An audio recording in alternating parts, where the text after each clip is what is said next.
Welcome to What If Wednesday. Hi, everybody. I saw you were all in the chat, so I jumped in as quickly as I could.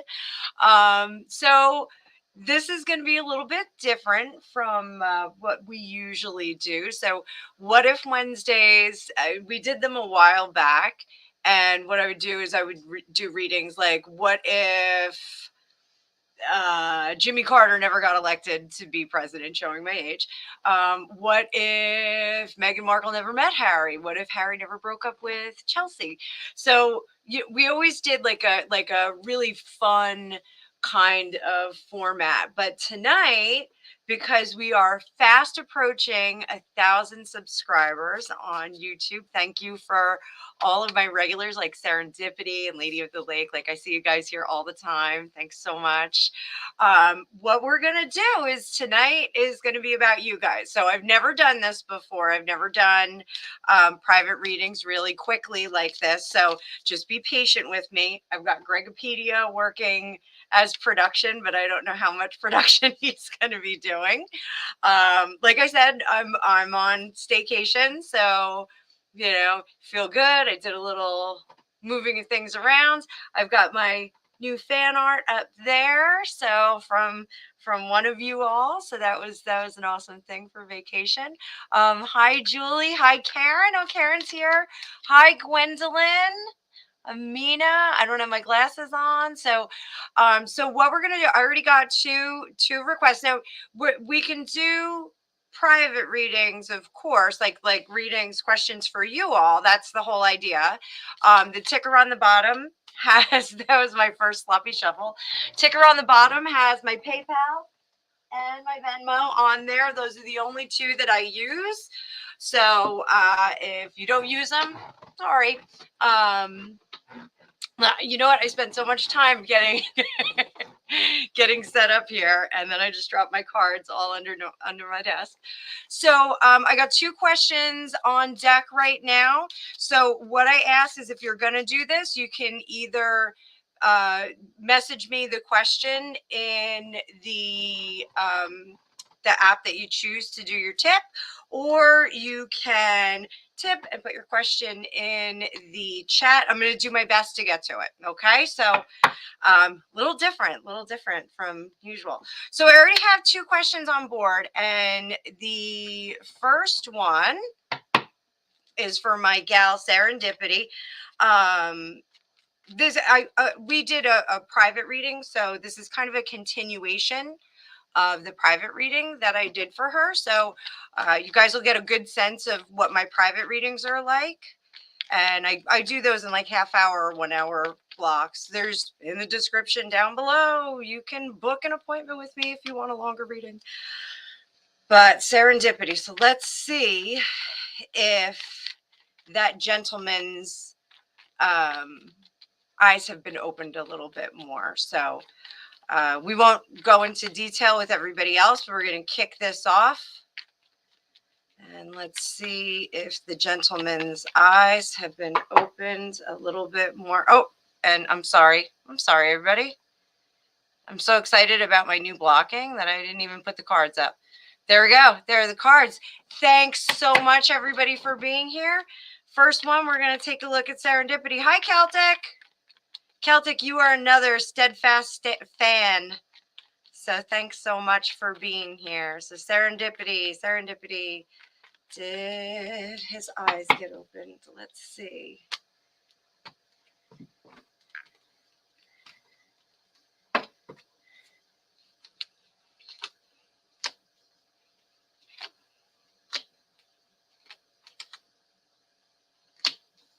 Ooh. Oh dear.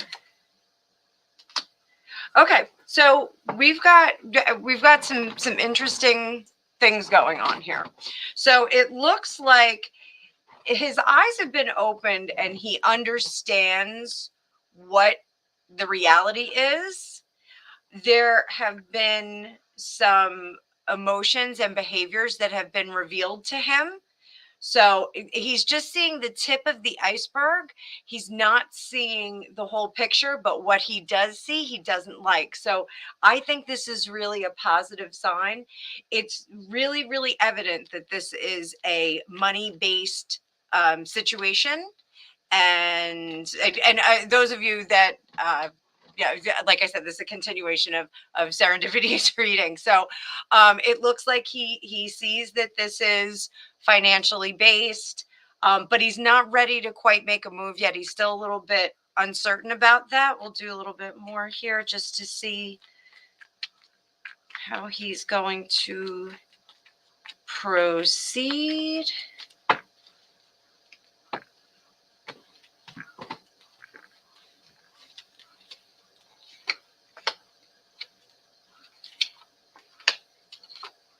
Oh, good. It's good news. This is really good news. So we got Ace of Pentacles, Tower in reverse, and the King of Wands. So the Tower, you know, and some of you I know are studying tarot. Some of you know a little bit about it. So when I read the tarot, the Tower card, when it's upright, that's usually an event that is affecting us. That's an event that has a profound effect on our lifestyle and our decisions. But when it's upside down, that is usually a purposeful decision that's made, a purposeful act that affects the situation around us. So having this Ace of Pentacles and the King of Wands, this is going to be action. It's going to be action that he takes. It looks like he's going to extricate himself from this great situation. So I think it looks good. I think it looks good, Serendipity.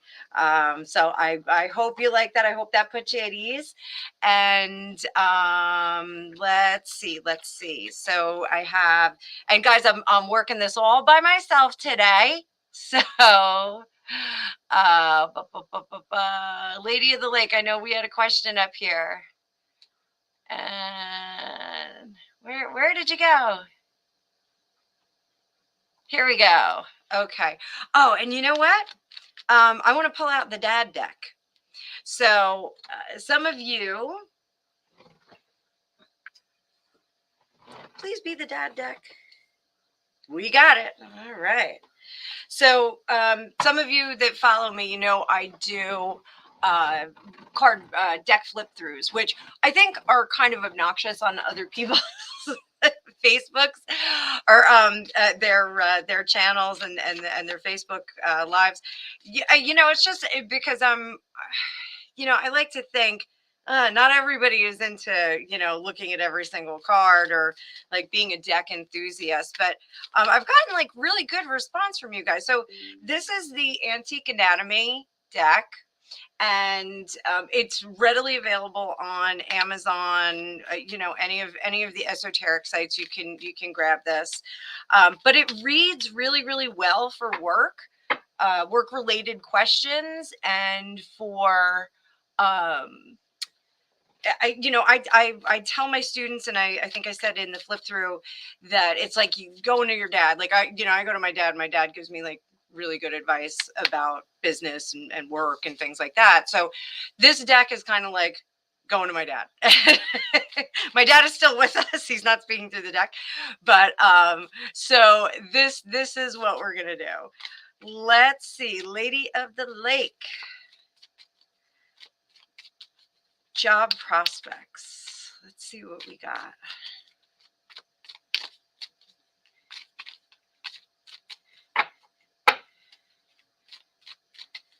Lady of the Lake.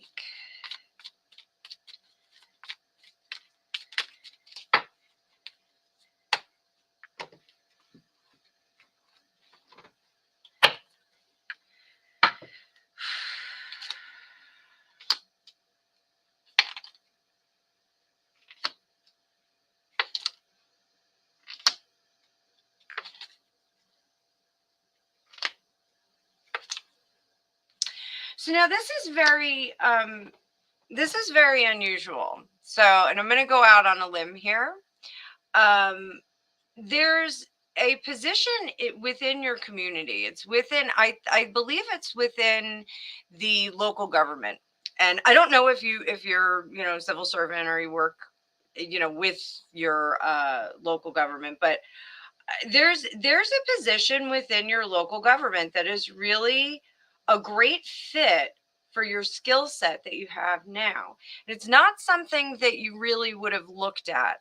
The one thing I'm going to tell you is that it is not too late to get in, because I get the feeling that when you are presented with this, that you may be like, it's a little too late to get involved in this kind of work. But it's not. It's actually whatever you have done up until this point has provided you with the skill set that's going to be very good. I know, like, like I'm getting like a whole Parks and Recreation kind of vibe.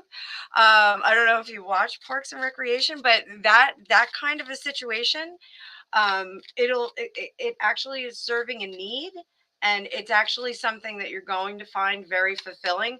But I don't think that it's something that you're looking at right now. So I would start to explore some of your local government. And I'm not saying the government like become a politician, but go look on the job listings that they have. Like, usually your town or your county will have like some kind of a job listing site. There's something there and it's someplace you haven't been looking. This is like you're looking for a handkerchief and you've looked in every single drawer and it's stuffed in a cup on top of the shelf on top of the bed. So like that's kind of a neat thing. Now we're gonna do something else real quick. Woo! There goes card. And I have to go get it. I don't call this home of the sloppy shuffle for nothing. So let's get back comfortable. Those of you that see me bouncing around here, I have a exercise ball chair and an exercise ball under my feet. So I like bouncing away over here. So let's see. I want to see if I'm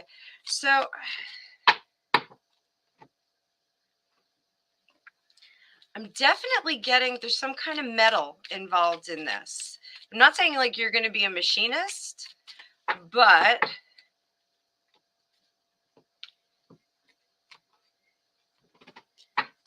it definitely feels like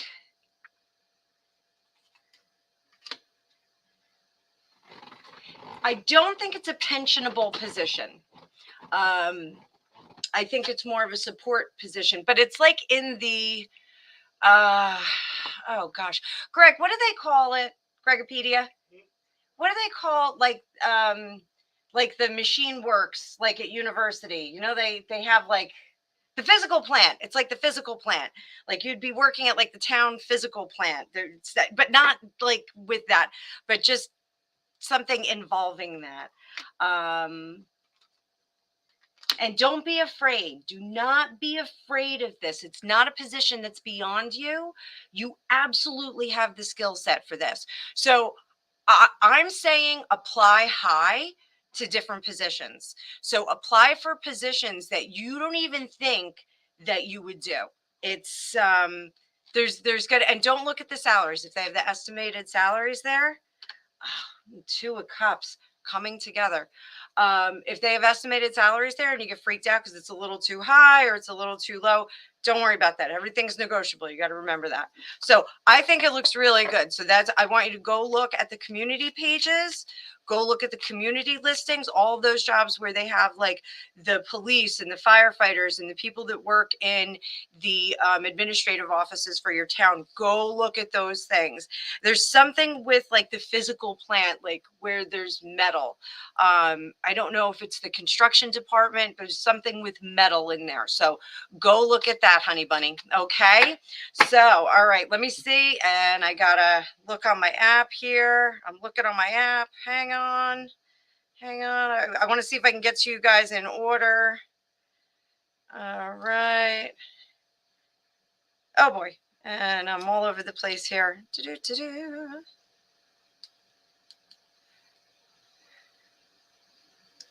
All right, guys. And we're going to reserve this one for work-related questions, okay?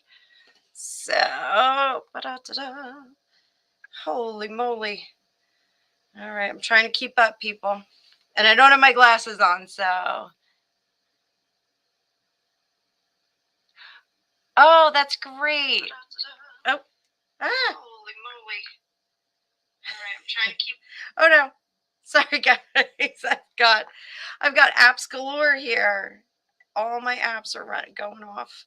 I'm just trying to keep the chat. Lady of the Lake, yes, property management, possibly. Okay, so, and I'm trying to look at. Let me go back up. Go back up. Bum, bum, bum. Okay. And thank you so much, Serendipity and Lady of the Lake. Thank you very much for your contribution. If I buy a new deck, I will let you all know what it is. And I'm just going down, guys. And by the way, while I'm doing this, while I'm scrolling through, because I don't have Alicia here looking at comments where we're tag teaming. We may have a special guest. My girlfriend Shelly may drop in. I did invite her as a guest. She's another reader. I'm trying to see if we have any more questions. I'm trying to get there as quickly as I can. Celtic Rune. Somebody on Facebook said hit me. I'm not sure who that is. If you come back in the chat and let me know who you are, I will do a reading. So, Karen, how do we ask a question? Yeah, just ask a question in there and then make a donation. I got Tracy as my next one. Tracy, will I get to change? All right, so I guess we're keeping the dad deck out. Will I get to change my job soon? And what job should I do? Is I'm battling myself with which way to go. So you know what? Actually, I'm not going to use the dad deck. I'm going to answer your question not in sequence. I'm going to answer backward. So this is the Ethereal Tarot. And this is an awesome deck when I have women who just kind of need a little bit more direction. It goes into some past life stuff.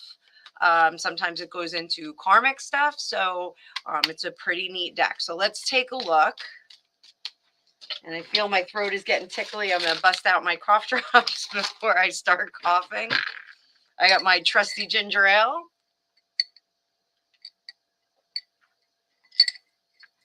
And just so you guys know, I set this up from 5 to 7, but if we're still going, I'll keep going. I don't have anywhere to be until like 9 o'clock.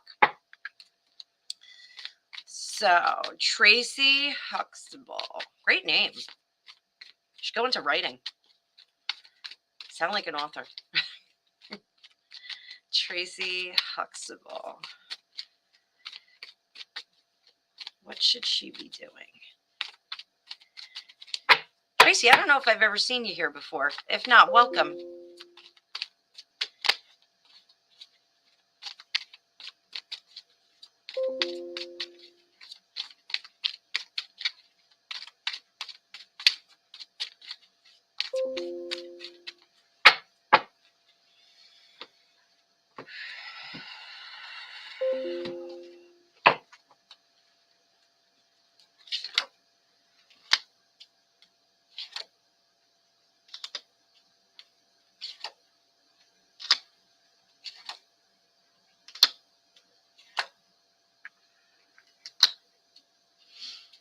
Okay.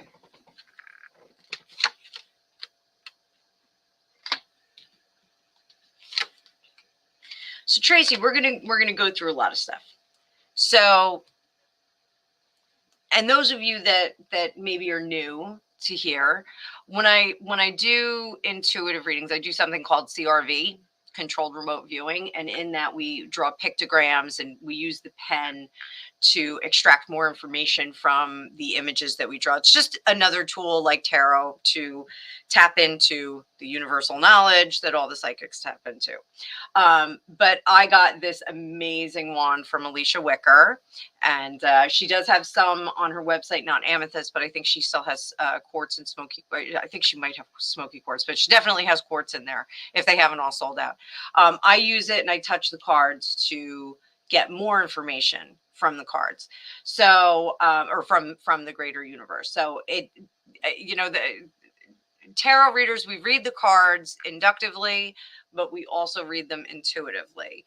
Some readers just read inductively. I myself, I read inductively and intuitively. So this is telling me that you're very, very comfortable at home, as are many of us after the pandemic.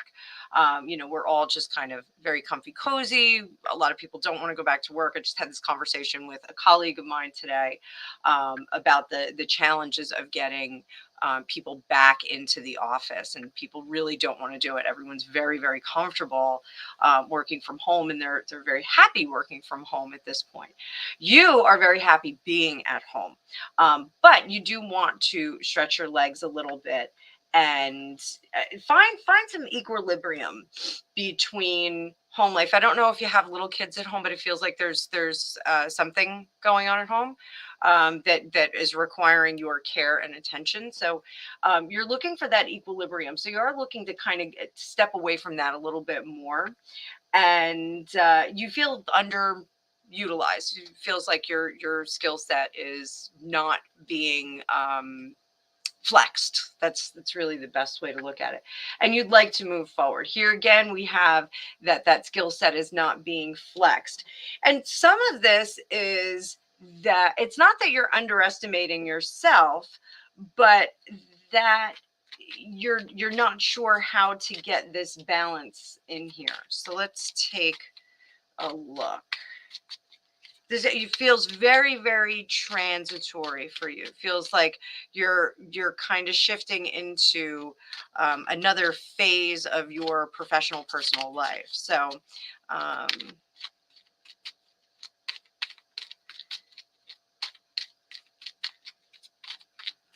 will you get to change your job soon?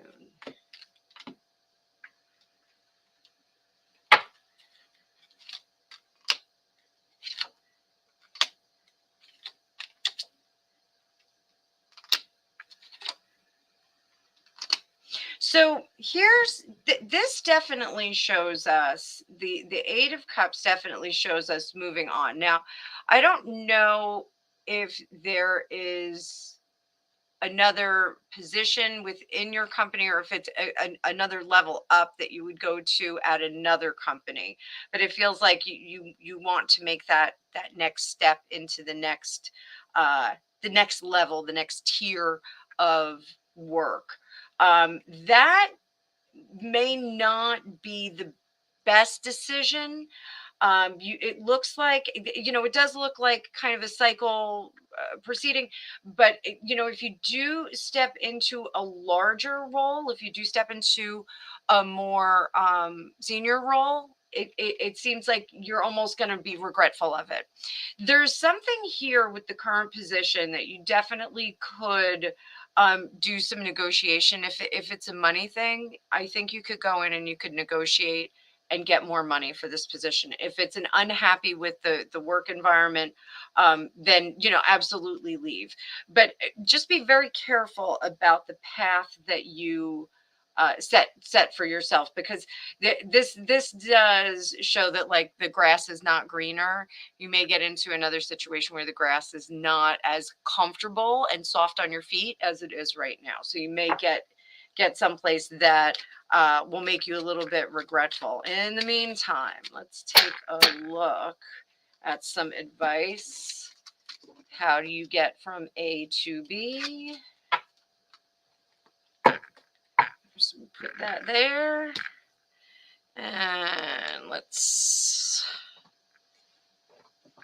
I've got crystals, I've got decks all over the place. You have no idea what this desk looks like. I am crowded in here. So let's get some advice for Tracy.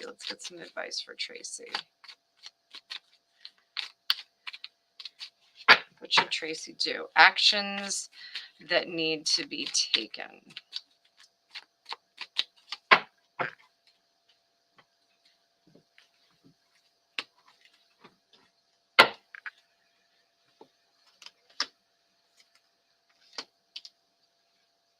Okay, so Seven of Coins, Six of Coins. So this is the Seven of Coins is all about looking backward and seeing what you did and what could have been done better, or what could have been done differently, or what you should have done in some cases. So, and then that six of coins is always about the charity, being more charitable with ourselves and sometimes our employer. So, it may be a situation where you just kind of have to fall back in love with your job. It does feel like there are some surprises there for you, but you have to ask for them. You're not going to get to scratch that creative itch that you have. Like, you really want to. It feels like you want to assume more responsibility. You want to have more agency, more authority in your position, and it doesn't look like that's super forthcoming. But and I hate to say, like, you could kind of coast and just take the payment for now, and get a bit more aggressive about your job shopping, if you will. Maybe employ headhunter or recruiter or career coach or a mentor, something like that. So yeah, it just looks like, you're not super thrilled with the position. Or I don't know if you're micromanaged there, if that's what's chasing you out of there. This is, our hermit card. When that's in reverse, it's like, oh, no one's leaving me alone. So I say, you can keep at it, trying to find that new foundation and find something that you love. But you could kind of coast for now. Just my opinion. So I hope that helps. I mean, it's not super, yeah, you're gonna have a job next week, but definitely feels like you should wait just a little bit longer before you jump out. So certainly, the old rule there, don't leave before you get another job. So, all right, where's my mouse here? Whoops. Let me go back up. Hide current comment. And thank you so much, Tracy. So, Michaela. Hi, Michaela. Da, da, da,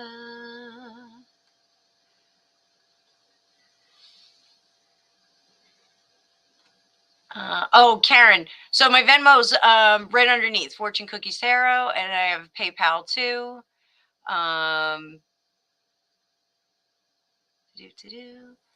Jumpin' Jupiter. Okay. All right. That's a good question. When will he stop harassing? Let me. Which deck? Let's. We're going to go just straight regular deck.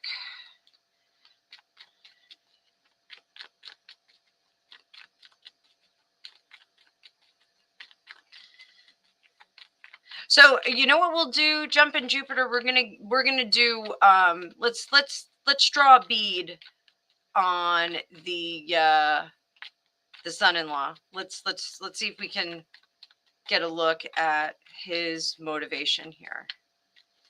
Take a look at that. Again, thanks everybody for being here. This is fun stuff.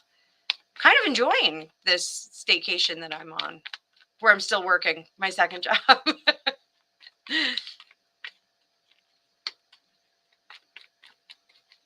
So, son-in-law, get a nice bead on him. See what his story is. Oh, he's moving on. He knows that he's not winning. He's very unhappy.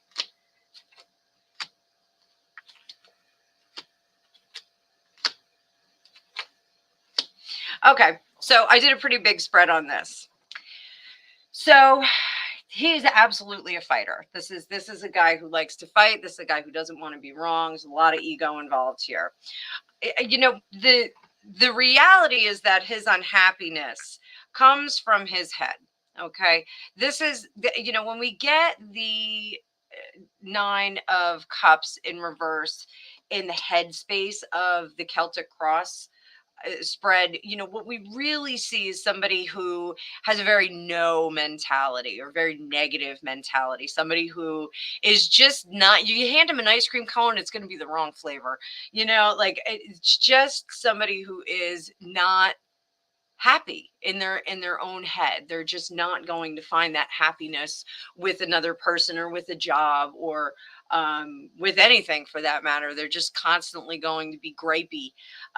It's when we deal with people like this, really it's almost like the spirit has a call on it, caul. It's almost like it's got like this additional layer in there where they're just kind of dusty and grimy and just not going to let that light shine. So, I've been talking to a number of friends about being a light bringer and trying to spread, goodness for the soul. Which is, like it's super easy to make somebody a sandwich and say, "Here, feel good about this." But when you're talking about the goodness of the soul, and like trying to make them feel better about, the conditions that are in their lives or something like that, sometimes it's a little bit hard to swallow. You say, "Hey, you just got to be positive. You just got to think happy thoughts." Like, yeah, that's all well and good if you're a Peter Pan, but sometimes people have a very, very difficult time, not just terrestrially, but spiritually finding that happy place. So, this is somebody who he has kind of and I'm not saying he's like a dark soul or anything like that. He's got this kind of dinginess to his soul. He's a little bit miserable, and it's beyond the immediate. And we could go into a whole course of, maybe there was some kind of interaction karmically in the last lifetime. There could have been something that went on between them. Still working things out together. The reality is that this is somebody who's not going to be productive with your daughter in this lifetime, probably not productive with a lot of people in this lifetime, just because he's kind of stuck in his own muck. Still, he has enough of the goods, and I mean the goods like in capital T, capital G, is enough of the goods to put himself back together. But he has to let go and drop this crazy ego, which the ego is more terrestrial. We really, you know, one of the things that comes through very strongly is the lack of things, the lack of um, opportunity, money, physical things, material things. This is somebody who wants more, and they don't have everything. Like everything that he lays his eyes on, he's like, "Oh, I want that," like flashy car drives. "Oh, I want that." But the equation of how to get that never gets there. He's just like, "Wow, it kind of sucks that I don't have that." So I don't know if that extends to your daughter. Now, the emperor card is in an interesting position because this is how everyone else sees him. Okay, and so this is feeding a lot of energy and importance toward him. And I've been in crummy relationships myself with, what is it, woman said it in the Clive Barker movie. It was not Cabal, Nightbreed. Nightbreed. She goes, "Nothing comes back faster than a guy that you don't want comes back faster than a dog with a bone," or something like that. It's a very good line. But uh, you know, this is somebody who a lot of energy has been fed into him. A lot of importance has been um, put on his terrestrial entity, a lot of focus. Maybe he called that in from his behavior, but it's certainly somebody who has demanded a lot of everyone's energy to come toward him.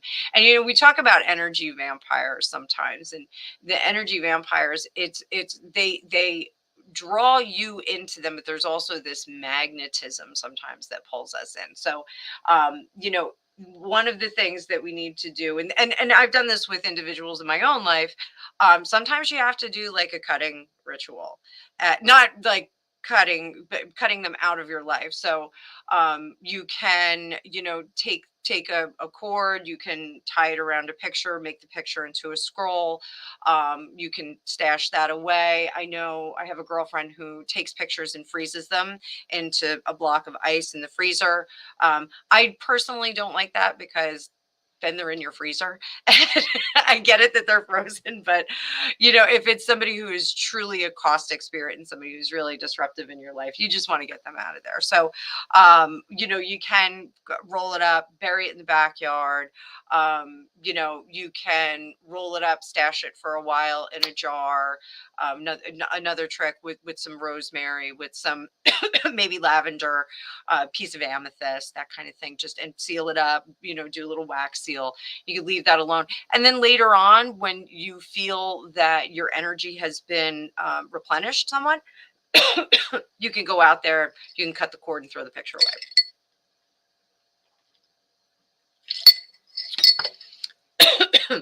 So the hope is that we're going to unpartner. And the reality is that I think that unpartnering is coming. I think he has run out of steam. Oh, sorry, ragweed season, people. So sorry. I think he has run out of steam for this kind of energy. Now, I'm getting a sense that he's turning a page. So I want to pull a couple more cards.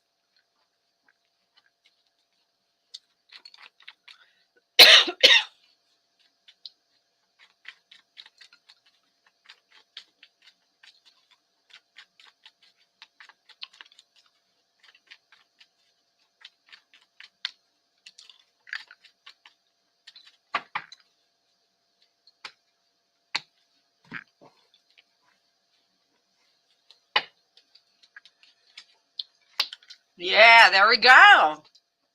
There we go. It's coming to a close. The end is nigh, Jumping Jupiter. He's getting smarter. He's getting happy, and he's got a mouthy gal. There's a mouthy gal that's gonna partner up with him. She may be somewhat audible in the situation. So it looks like maybe a new girlfriend is gonna get your daughter out of the scope. And this new girlfriend, if there's any remaining connection, she may be a little like via children or anything like that. This one may be a little bit mouthy.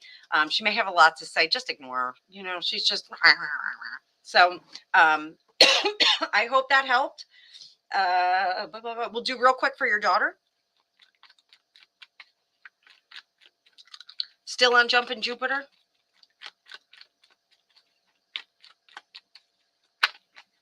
Ooh. I got a flipper. Come on, flip back over. There we go. Our flipper was the Six of Wands. I'm going to leave that out because that's success. That's moving on. Oh, wait, we got another one that just kind of laid there. Oh, we got a nice Knight of Cups. So that's moving on, learning to love oneself. There was another movie that was like, I'm going to be my own best friend. I don't know what that was, but it's almost that she needs this. She needs to kind of be her own best friend. She needs to, and I did this when I was single. I used to buy myself chocolates and Victoria's Secret and bottles of wine. I would have dates with myself. I know, not like what you think, but but I would, just kind of have a special night for myself, especially when my kids were little, because I wasn't dating, I wasn't running around, and they were little. So I think it's important to kind of honor yourself. I'd buy myself flowers. I was a really good boyfriend to myself.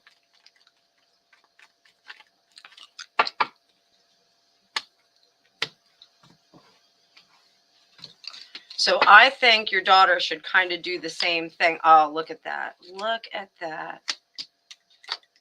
So she does not have to not date. But the whole dating thing with her, she's going to feel very, very vulnerable if she doesn't already feel very vulnerable and very concerned about her decision making and about her choices.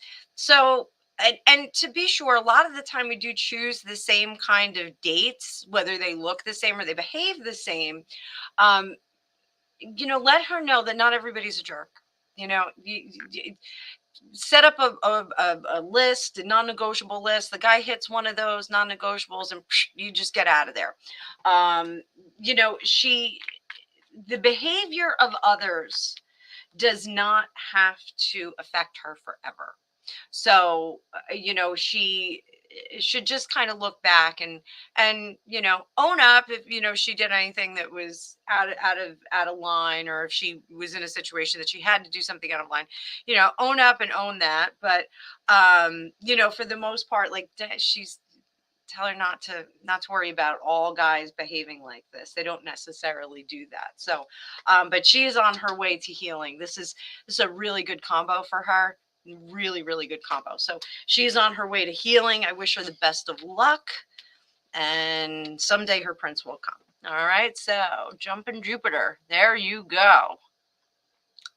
How am I doing, everybody?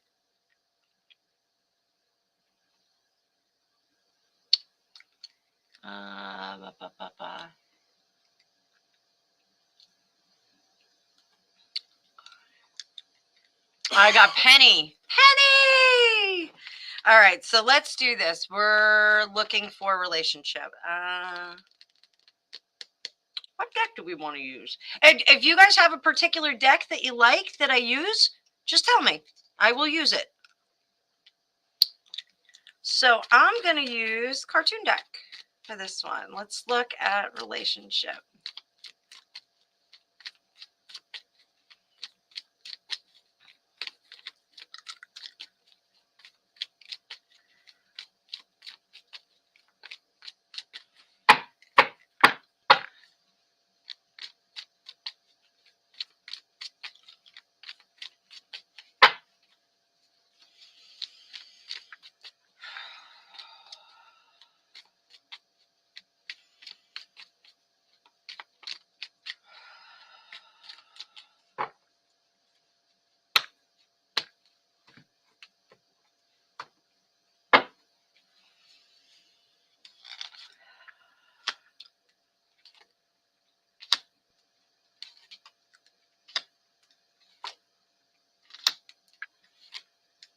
Oh, Penny.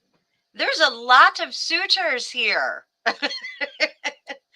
A lot of strong people coming in. And boy, do you have a lot to give. All right, so the first thing I'm going to tell you is that you need to turn your intuition on. Okay, so if that intuition is kicking in at any point, I want to get this card up here so we can see it. If your intuition's kicking in, if like you're getting like Ted Bundy vibes from a guy, or if you're getting like Prince Charming vibes, totally lean into that. Okay, because you're ignoring your intuition. So intuition is very interesting. So we have intuition that we feel, and those of you that follow Alicia or belong to her Moon Moth Manor, she's got a whole thing on all the different psi abilities. So some people have clairaudience, they will hear things. Some people have clairvoyance, they will sense and see things.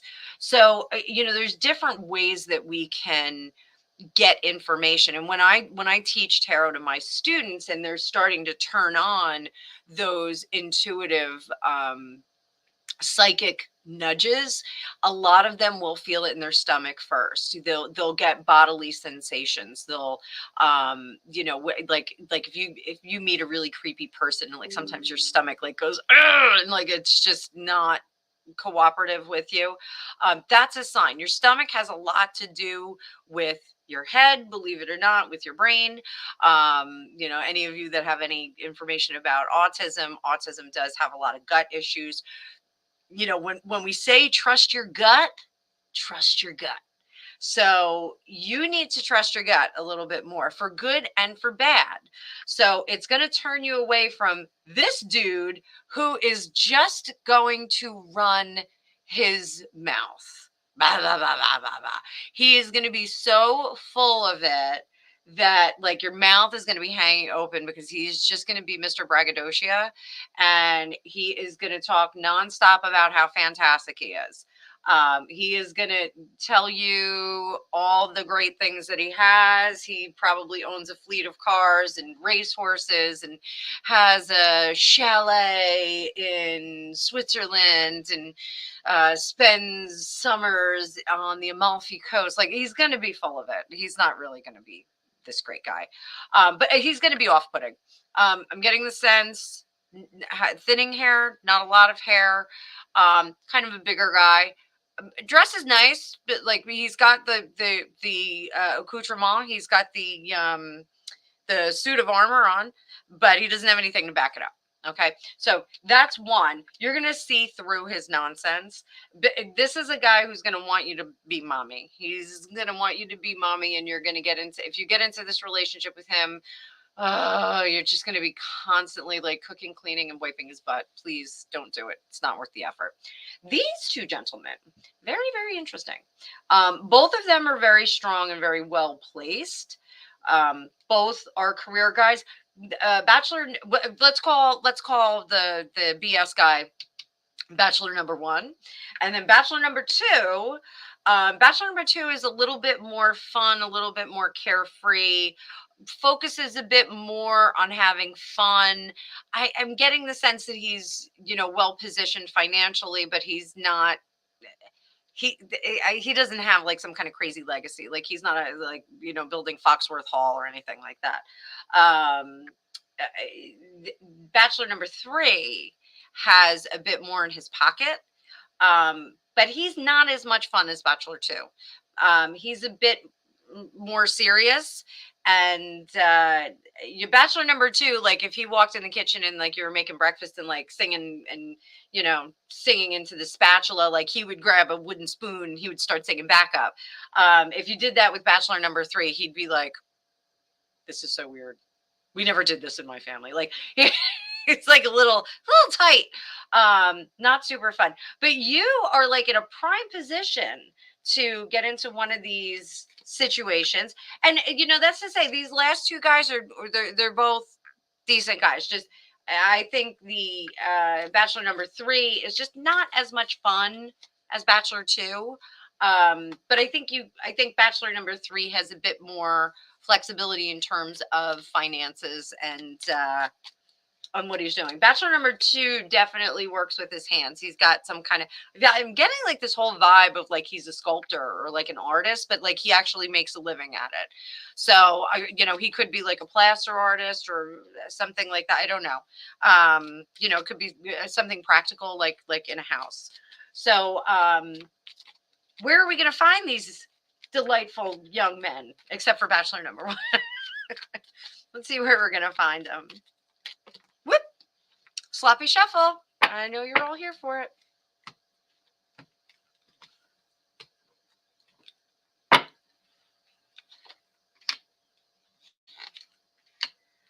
So Bachelor number two is going to be unexpected, and you're also not going to want to pair up with him, or it's not going to be a situation where you're like, oh, that's the love of my life over there. He is one that could almost slip by you. Bachelor number three looks like a setup from somebody who wants to see you settled, but they don't have all the information about him. So that's something just to keep in mind. Okay. But definitely this is going to be a setup from somebody, from a friend. It's going to be like a friend hooks you up. And this one, it's like almost like you walk by him on the street or like at the hardware store. I'm like seeing a hardware store. I don't know why. But it's like an old fashioned hardware store. It's not like Lowe's or Home Depot. It's like a little like paint shop or something, like where you're going to go in, like Sherman-Williams or, Benjamin Moore. Like it literally is reminding me of my Benjamin Moore shop in town. So I think that's kind of where you're going to see him. So I hope that helps. You're good to go though. You are as ripe as ripe could be. So hope I did okay with that, Penny. We're going to move on to Julie.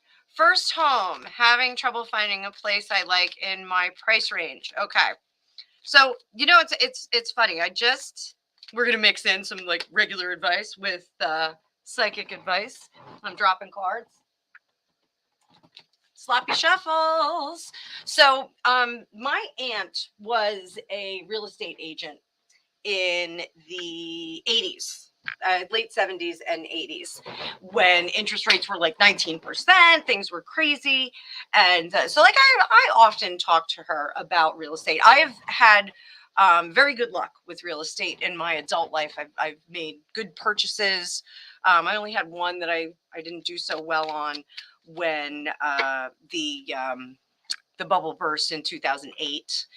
So, other than that, I've done pretty well, if I do say so myself. So I was just talking to her about that, and I said, like, I don't even know, like, there's no inventory, like, people, I don't even know how they're buying houses. And she said, yeah, the problem is that the market is overpriced right now, and all, the prices are inflated for the homes, and the interest rate is high.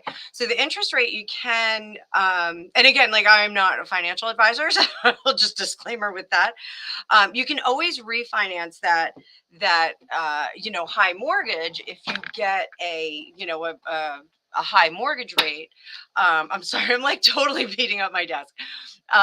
But you can never get rid of the price on the house. So, it's really, really key to get that price where you need it to be. So we're going to use Miss Julie, the Housewives Tarot. This is such a cute deck. I love this deck, and I rarely use it, but I busted it out today because I thought it needed to make an appearance. So we'll just see what our advice is here.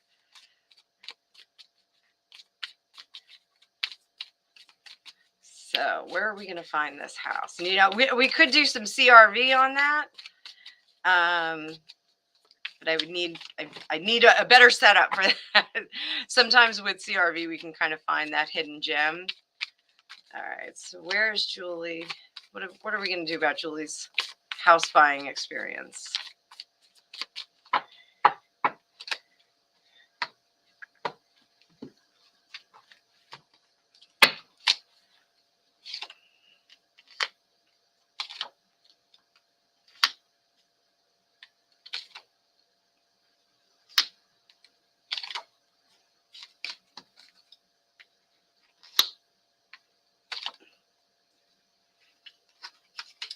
Okay, so I'm just gonna put these upside down.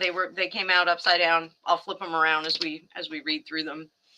So, Queen of Swords, Two of Pentacles, the Moon, Page of Pentacles in reverse, and Nine of Pentacles in reverse. Okay, so we'll read this back to front. So nine of Pentacles in reverse is a lack of or a loss of financial firm ground. Okay, so this immediately is telling me, beware of what you're going to get yourself into. And that Page of Pentacles in reverse, pages are just like the aces, so they're like the genesis of the suit that they represent. In this case, Pentacles, we're talking about money, we're talking about property, we're talking about real estate, things that are tangible, jewelry, gold bars, those sorts of things. So this is telling me that anything that you're going to do right now is not going to be the best optimal positioning financially to get into the house. Now, we do have Two of Pentacles. We can get our ducks in a row now, and we have our Queen of Swords here. So what that is telling me, and the Moon, we're going to get to him in a minute. What that's telling me is that now is the time for you to get all of your ducks in a row. So if that means pre-approval, having a bigger down payment, waiting a little bit longer until the market starts to come up. Now, things that I've been seeing on the internet, and you can do your own research on this, is that just like in 2008, we're going to see the market, the bubble's going to burst and we're going to see house prices change. Now, I don't know if you have, oh, you said purchase your first home. Okay, so you're positioned really, really well, because that means that you don't have to unload a house at a lower price when you're ready to buy. So when the bottom falls out of the market, and I hate to say that, when the bottom falls out of the market, you can get right in there and scoop something up at a much lower price. Right now, you're going to buy at the pinnacle of the market. Oh, and I don't even know if you're in the United States. I think you are, though. The moon is invisible factors. These are motivating things that we cannot see. So we're going to see the market do some crazy things, I think. That's really what that's telling us. So while you've got things in order, not necessarily everything is going to be in your control. So there may be some factors that blow up that interfere with your purchase, with what you're doing. And at the end of it all, like if you steamroll ahead, like if you find a house tomorrow or Saturday or Sunday pops up on the market and you want to get in there and you want to get it, it looks like it's going to be overpriced. It looks like it's going to have issues. It looks like it's going to cost you more money right now. So how long do we have to wait for this? And immediately I'm getting spring. I'm getting, get through the winter, get through the winter.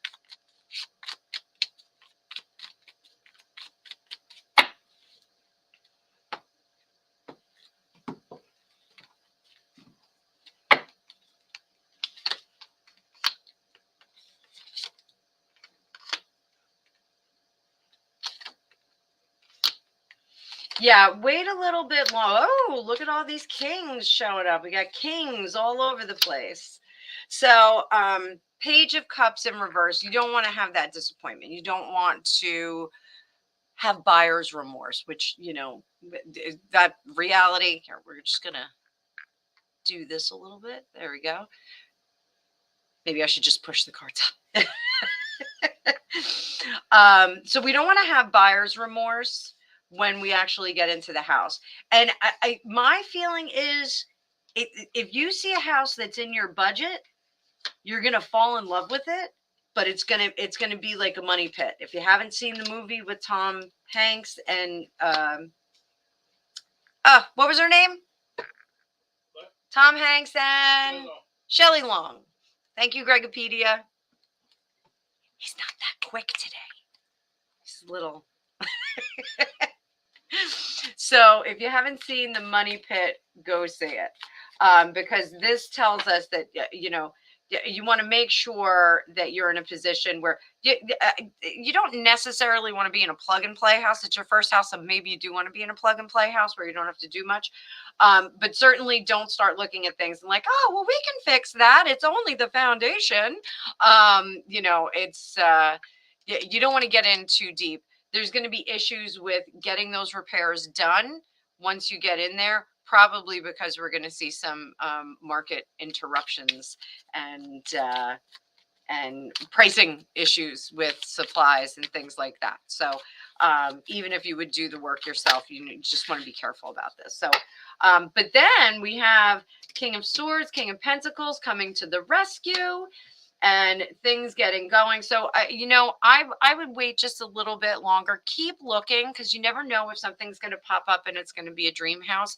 Our house was for sale by owner, and then it popped up on one of Zillow. It popped up on the Zillow app, and we ran right out and made a cash offer in the driveway the next day. So we were in a similar situation. It was 2016, and there wasn't a lot of inventory in our particular town. So it was a little bit trickier and challenging in a different way. We still paid too much for the house, but we love this house. So I hope that helps. I hope that helps, Julie. So best of luck to you. And I don't have any cool spells or anything for buying a house. I'll look it up. Send me an email to fortunecookiestarot@gmail.com, and I'll look up some house fetching spells. I know one of the things that I did was I buried a St. Joseph upside down in the front yard of Gregopedia's house, because we had some trick getting that sorted out. So we wanted to sell it pretty quick. So, all right, moving on. Dejana. Oh my goodness. Oh my goodness. That is terrible. So let's take a look at that. Which deck? I think you're a newbie too. So welcome. Welcome, welcome, welcome. I don't do these very often. In fact, I think this is my first one. Everyone else, my regulars could tell you. So let's use the Dark Woods.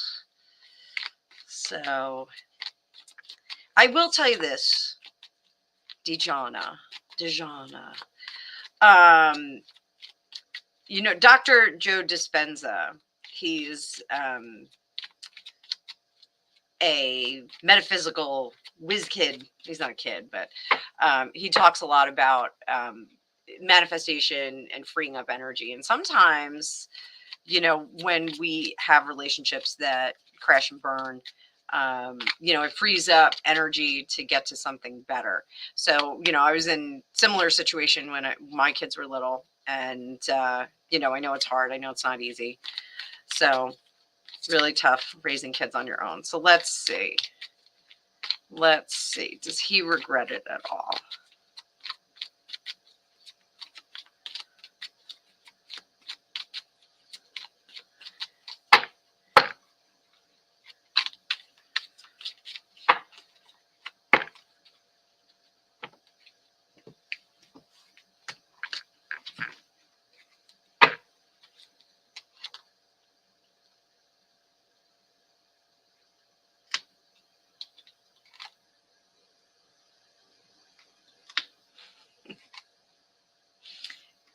He's a piece of work.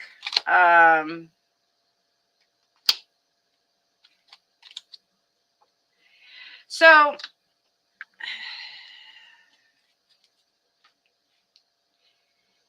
he is not into doing a lot of work in relationships. He wants everything to be very, very easy. And when things get very hard, he kind of recycles. So, you know, I don't, you know, in terms of does he regret it? He's constantly, you know, replenishing. He's constantly shifting gears and going into a different circumstance. So you know, I don't know if he's going to stay with this individual that you noted. Um, you know, it's likely that this is a serial event with him. Um, I do get the sense that you are the more substantial of a relationship because there are children involved. But he's somebody who, like, if it just gets too hard, he just kind of moves on. And he's like, you know, no regrets, no regrets, doesn't look back. You know, he's not looking in his rear view a whole lot. What he does do is he really cuts things off very abruptly, and it's very disruptive. It's not very nice. He is you know, not very nice in the breakup. So you know, while I know you have 3 kids, you know, the best thing you can do is be there for them. I think this is like a chronic thing with him. We're not going to go too far into him, but I do want to see what's going on with you. So let's see what we can do to guide you into some better stuff, including some happier coupling.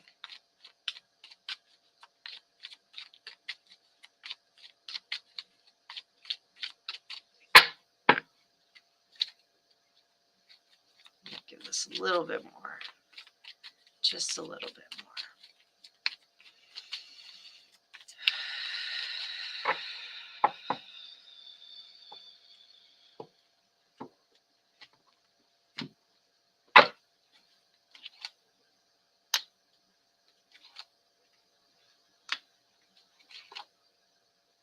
Aha! So this is very neat. Very neat. So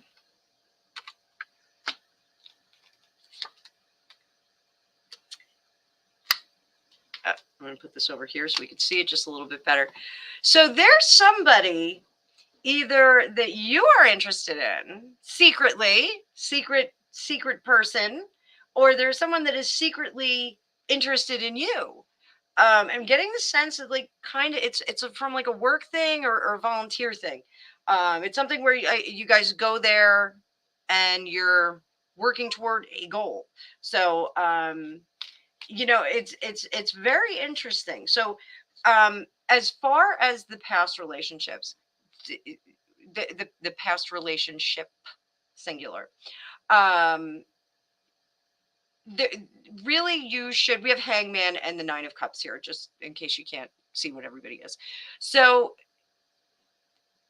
when we look back on that last relationship, um see it as a whole and see, we do have to have some kind of empathy. I hesitate to say pity, but some kind of empathy toward the individuals in our lives that don't function with everyone's um best, what am I trying to say?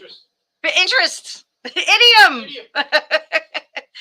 That they don't function with everyone's best interest. Sometimes we have individuals that just, despite having a bunch of kids, despite having responsibilities, they still do what they want to do. It's the classic case of the midlife crisis. Well, I'm going to go get a Corvette and a 19-year-old, or I'm going to go get a condo and start dating surfers.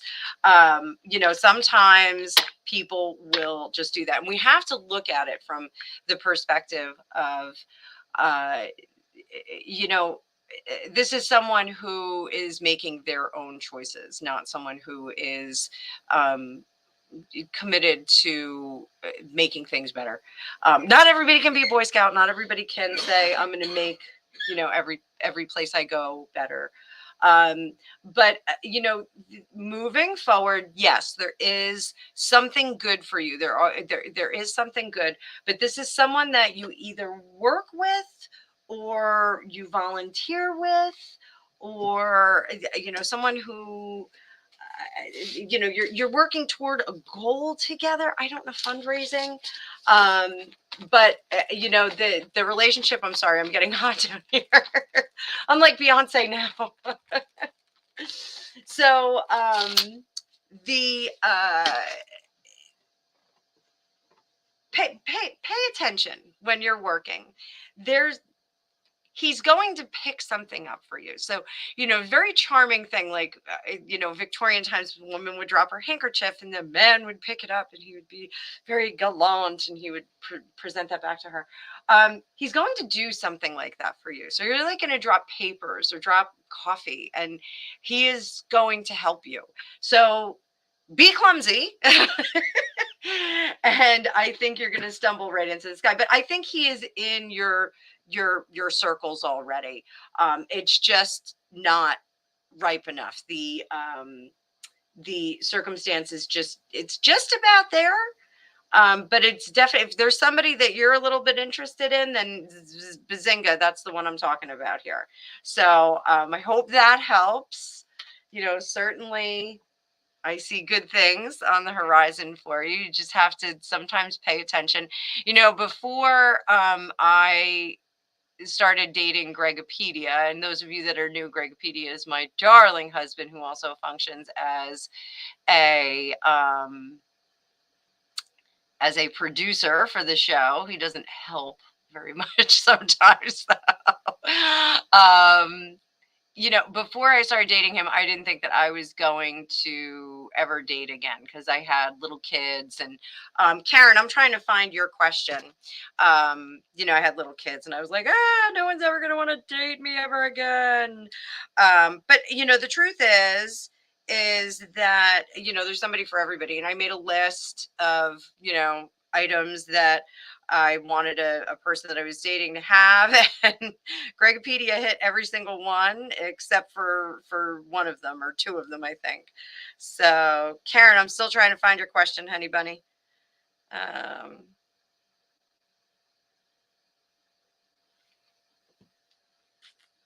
Let me see. I'm going to scroll again.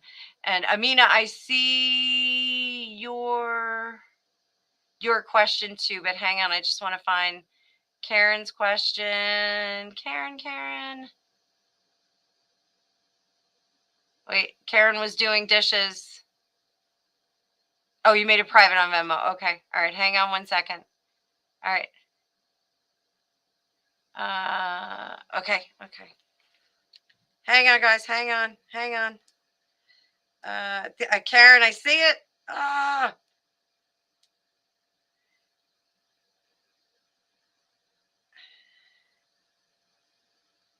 Okay. Karen, I got you. And we're going to switch up decks. And we're bringing out the big guns for you. We're going to bring out the Star Tarot. This is a Thoth Tarot deck. Those of you that follow me know that I have an Aleister Crowley Thoth Tarot deck that I have struggled with for my entire life. I just find it a little bit intense to read with. This Star Tarot has more Native American influence in it, but it still has a lot of the same elements. It's a really, really strong deck. So, Karen, what we're going to do is we're going to find out what the lesson is. And we may use the ethereal to back up. What is our lesson here?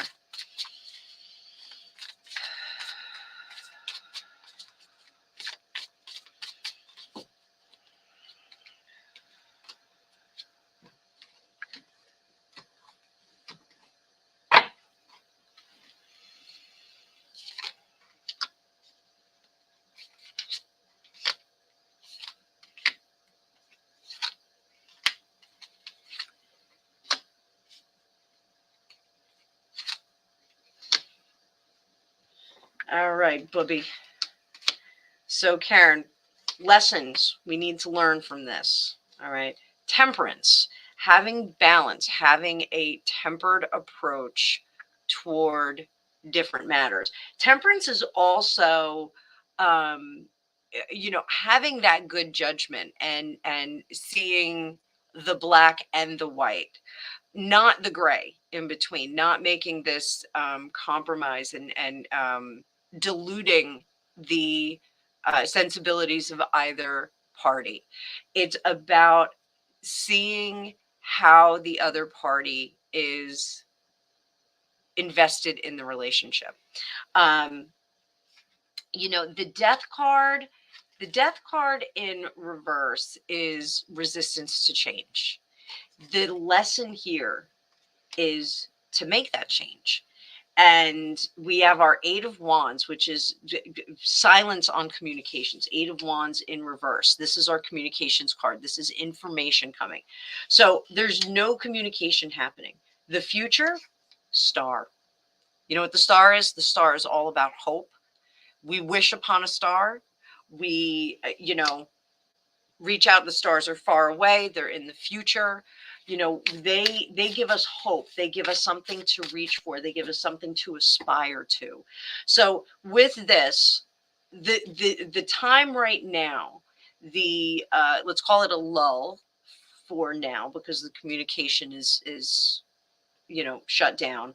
Let's take that time, not as a pause, but as a rebirth. So I want to show you, this is such a beautiful deck, this Star Tarot.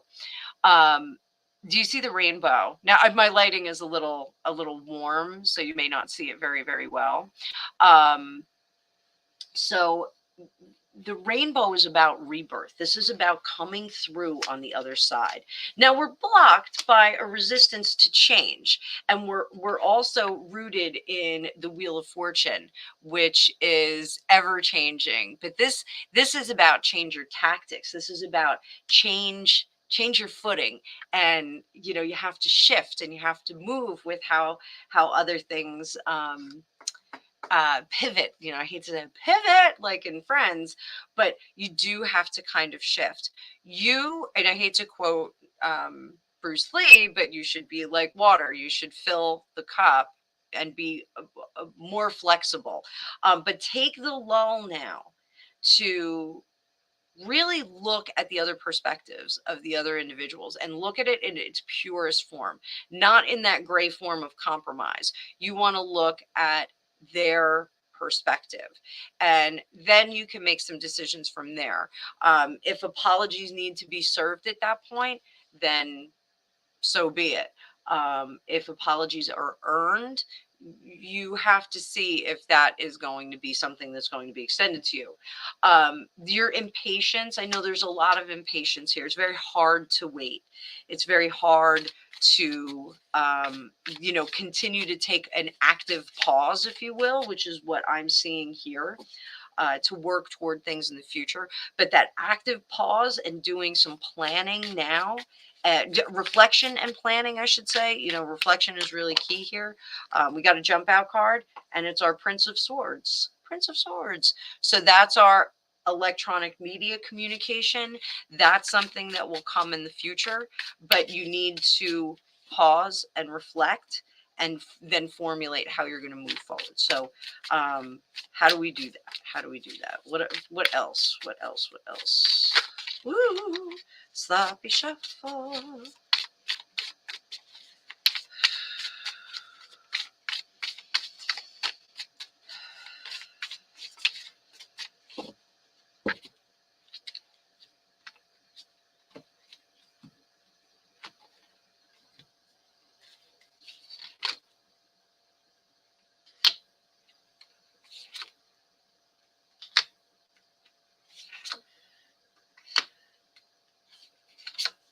So we've got the World, High Priestess, Knight of Wands, and the Lovers. Okay. So the World is how you see yourself. And so the World is closing, ending, recycling, rebirth. I want you to get into the mindset of this is a rebirth, a changing of the programming, if that makes sense. So, what I had a very different relationship with my father when I was much younger. I'm the youngest of four. I'm like completely hyper and obviously super weird, but I tell them all the time that I'm the most interesting child that they have. But as an adult now, it was very difficult because I was not, my family's very super conservative and preppy, and I'm not. It's obviously with my tattoos, and I'm heavily tattooed elsewhere. But as an adult now, my father has a very different perspective of me. He knows that I'm a very hard worker, and all the presumptions that he had made about me because I was listening to punk rock music and spending all of my free money on tattoos and consumables. Um, he has a very different opinion of me now. Our relationships change, so the programming changes.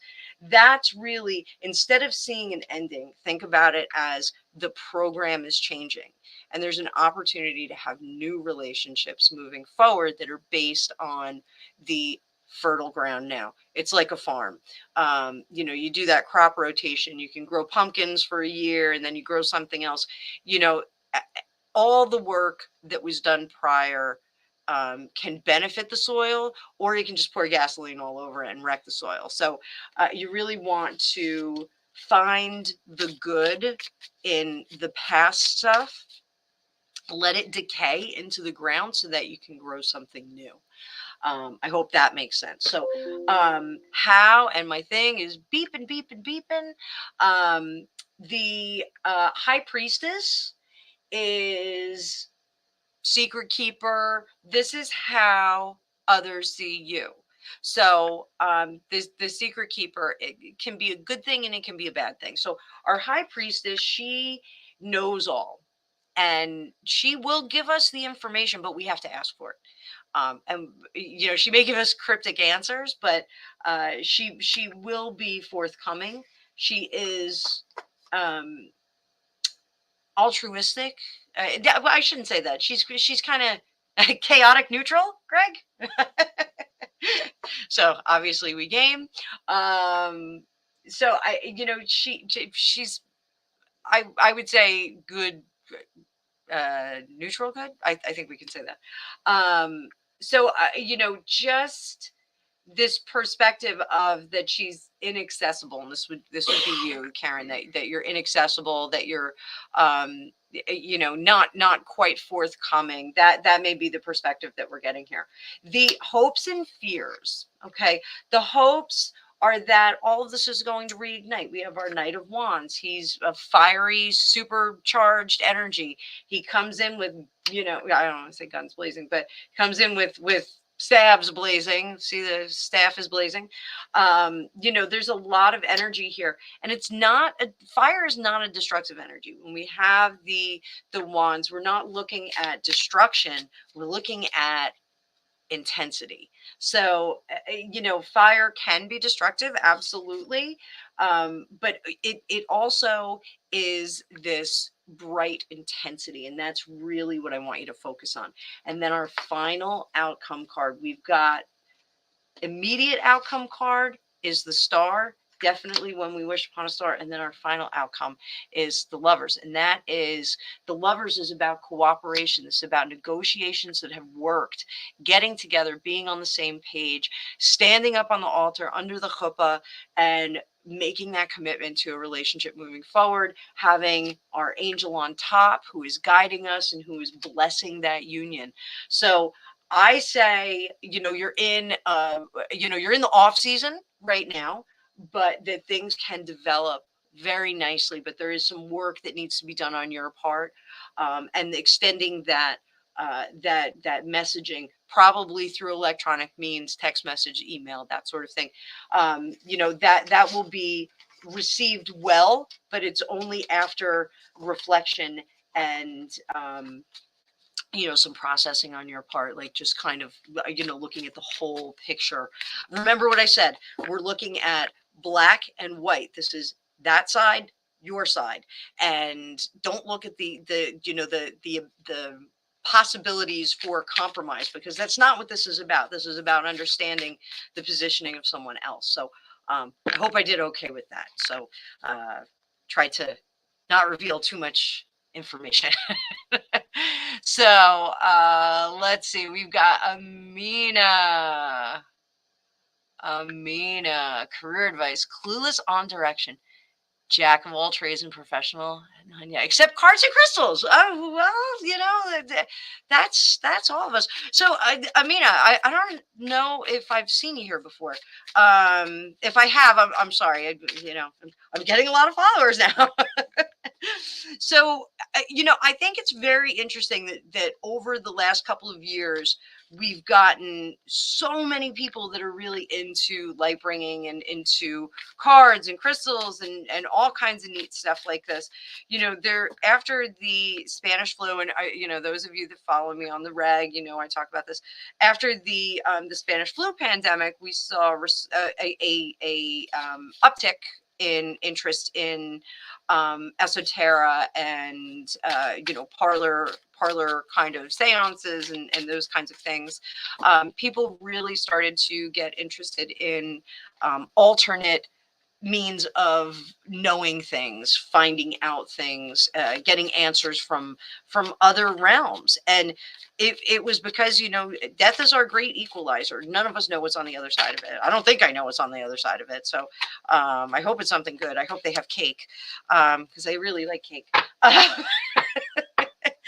So I don't think that being involved in cards and crystals is an impossible dream. I mean, I did not think 2 years ago that I would be reading cards professionally again. I've been reading them since I was in my late teens, and I did not think that I never thought that I would have a YouTube channel. I never thought I would be like, wow, here I am with a ton of makeup on. My eye makeup is banging today though, so I did a really good job on it. It's from all this Johnny Ross. I follow Johnny Ross and I watch all his tutorials.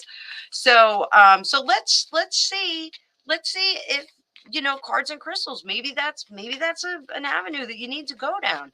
The world needs it. So let's take a look. Let's take a look.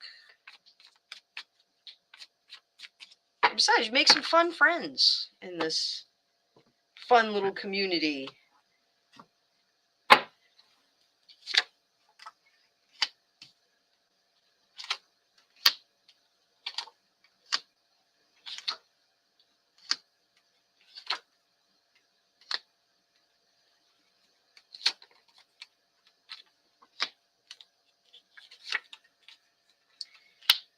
All right. So, neat answers here. We have the moon in reverse. So, and this is my Ellen Cannon Reed deck. This was my 1989 deck that went missing, and then I found out how much it was worth, and then I found it. So it's a rare deck. It's out of print, but it's good for all of my light bringers, and my amethyst wand always goes with it. So how your skills are. Your skills do need some refinement. So we've got our moon is in reverse here. So there's a couple of things that I hope I'm not talking too amateurishly to you, but there's something to be said about uh, the level of protection that you're putting on yourself. We all get really giddy when we start to get good answers from the universe. So you just want to be careful that you do your protection rituals, cast your circle, breathe in that white light, get it going, keep it going while you're doing your readings. Keep your tools clean, make sure you got lots of sage, incense, whatever you do, moon water. Make sure that you keep yourself well protected, because it just seems like there's a little bit of and I don't want to impugn what you do, but not enough energy put into making sure that you keep the messages that are coming in really clear, pure, and appropriate. So, like, one of the things that I always do is I just say, let me know what I'm allowed to know. Let me have all the good answers for what I'm allowed to know. I don't want to get any poor answers. I don't want to. I certainly don't want to direct somebody in a bad way, or tell them, hey, yeah, go sell your house and sail on a sailboat for the next 6 years. You'll be fine. Like not good advice. But at the same time, when you're a sensitive, when you are working with psychic information, what can wind up happening is you can get weird things that pop up in your head like that. One of my friends, I did a reading for her the other day, and I told her, I said, you're supposed to go live abroad. And she was like, what? And I was like, yeah. She goes, that's crazy, because I've been thinking about it. And I was like, yeah, like you're supposed to go on this great adventure. And I'm just telling you what I'm telling you. So for you, the skills are really, really strong. You've got really, really strong skills here, but getting that level of protection, certainly chunk of selenite never hurt anybody. So you just cast your circle with it, tra la la. If you saw what I had going on this desk, you would say that is just chaos on there. But the the circumstance with not being clear on where to go, you've got it right here. So it's your passion and your intellect is getting in the way here. So you've got 10 of wands, 10 of swords. Okay. And I read the 10 of wands a little bit different for the Ellen Cannon Reed deck, because this is more of a home card. This is more of like staking your claim, and keep, as much as the 9 of wands is about defending yourself. This is about, the battle is won, and you are where you need to be. You've done all the work, and now you can reap the benefits, which is a little bit different from the traditional Rider Waite deck, where that 10 of wands is doing a lot and being a bit overburdened.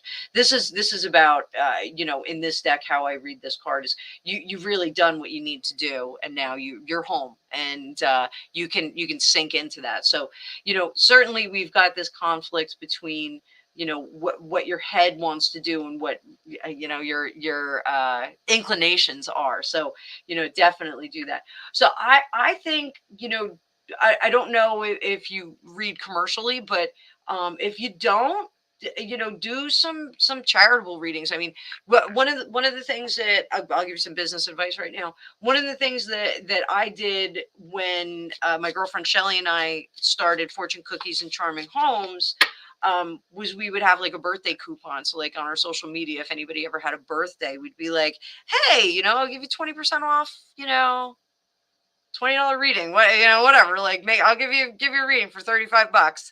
And you send them a little coupon, and people get interested. And one of the things that we did experience when we first started the company together was that we had a lot of people that had never had readings before and were really interested. And like now they're like hardcore clients and they're into it.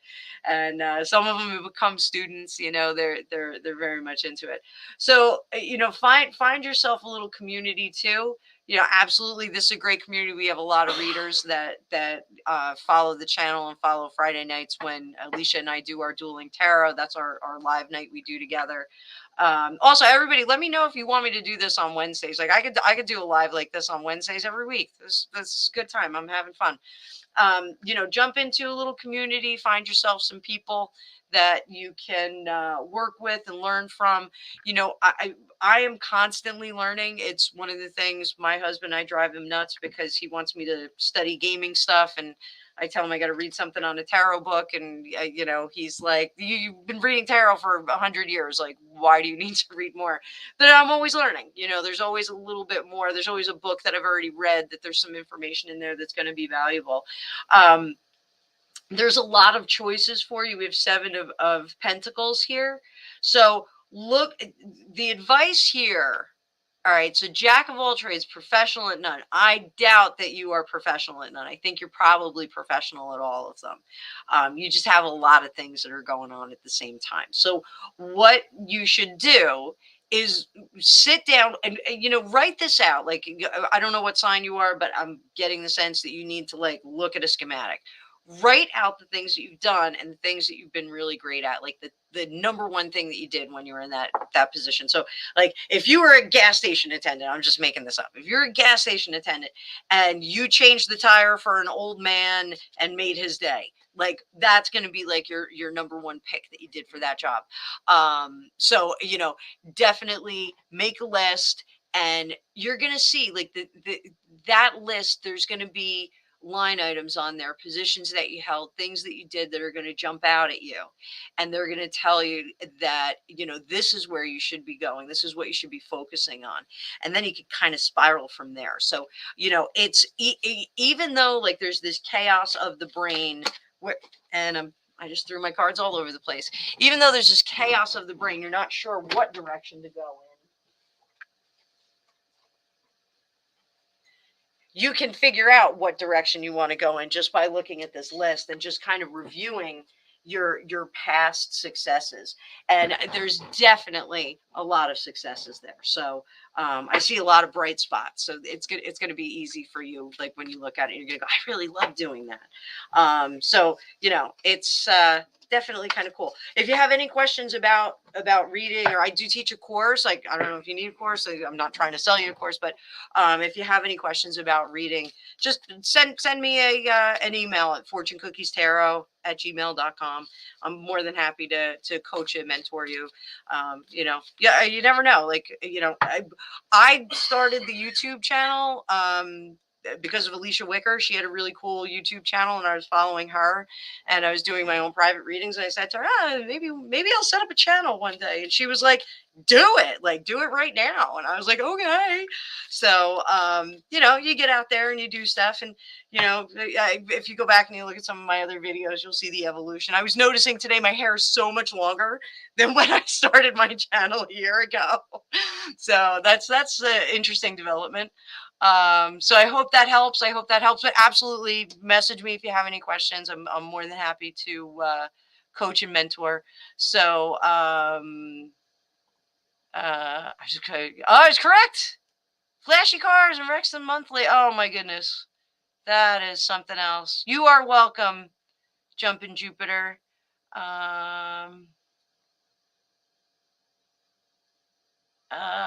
Okay, here we've got Amanda. All right, Amanda, I guess we're just going to fly by the seat of our pants on this. Let's pick a deck. I'll just pick simple deck. Amanda, I hope you're still here. I hope you're still here. Oh, wait, I think he actually asked a question. I get down here.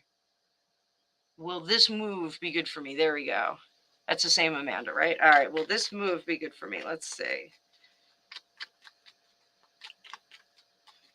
How are we doing, guys? Everybody having fun? This is a fun Wednesday night.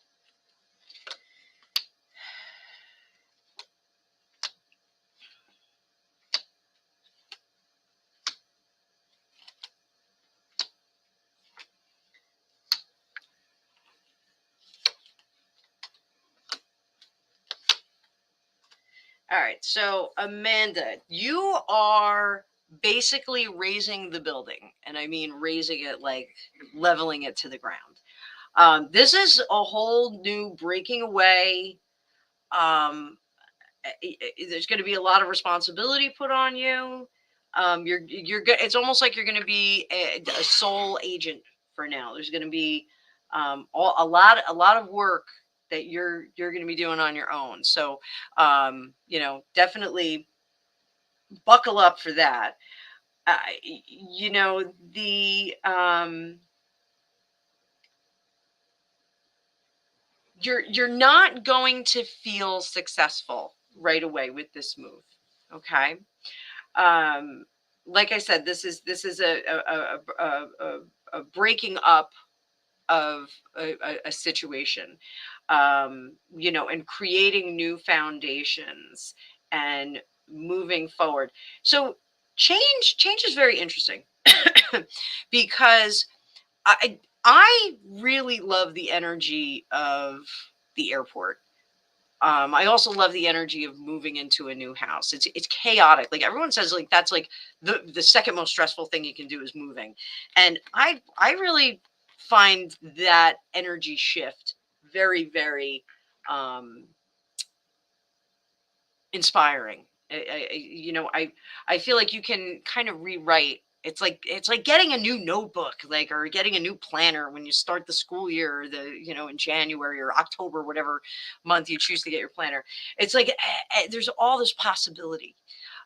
There's going to be a lot of hard work for you to get back to where you're coming from. I hope this is making sense. So, there's going to be a lot of hard work, and it's going to be on you, but it certainly is something that is a long time coming.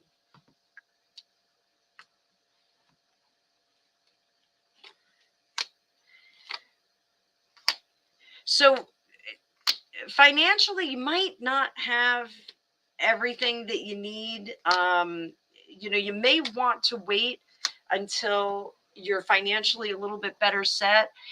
If there is an individual that is involved in this, may not be the individual that you may be meeting the representative of this person, not the real person. Somebody may be creating a character for you. So just tread lightly. Part of me wants to tell you that if you can stay a free agent for now, stay a free agent instead of getting into a situation where you're going to have to function as a free agent. I don't know if that's making any sense. But that really is the gist of this. So if you were saying, yes, is this a good move for me, I would hold off a little bit longer. Now we're going to do something called storytelling. I don't know if you've ever seen me do this, Amanda, but we're going to do it this way. So what I do is I pull cards 2 by 2 and I read them just like a sentence, give you advice.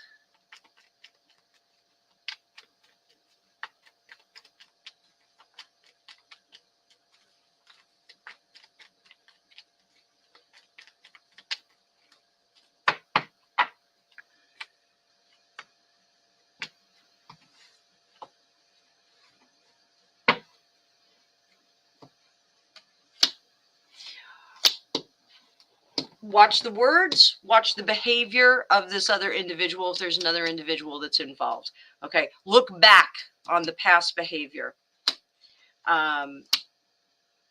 Make sure that the decisions benefit the entire community, your entire community. So if you have kids, if you have pets, that sort of thing, make sure it benefits everybody. You want to make a really, really good decision like the emperor. So that means the emperor, he wears a suit of armor under his robes. So you want to be very sweet and soft and cuddly on the outside. You want to be hard as steel on the inside. So make sure that you're making those decisions as a level-headed person. This is somebody who makes decisions with logic, not with emotion. So be mindful of that. So, you know, good things will come, but you have to work for them. You don't necessarily, if there's another person involved here, you don't need that person to have a good life. You could make that good life all on your own. If there's somebody who's involved and they're promising you that they're going to give you a good life, I'd question it because I don't know if you're going to quite get there. I think it's going to be a very different circumstance. And if it is a partnering, I'd be a little bit careful because I don't think that it's going to go great. So heart of the matter, overall answers for you. Don't get yourself into a situation where you're going to be disappointed. Don't get yourself into a situation where you're going to have to do a balancing act and you're going to have to fight. You know, you're at a point in your life where you need to cruise and be comfortable and be happy. So you don't want to complicate things. I don't want to see you get complicated here. So I hope that helped. Let's see. Thank you so much, Serendipity. You are a peach.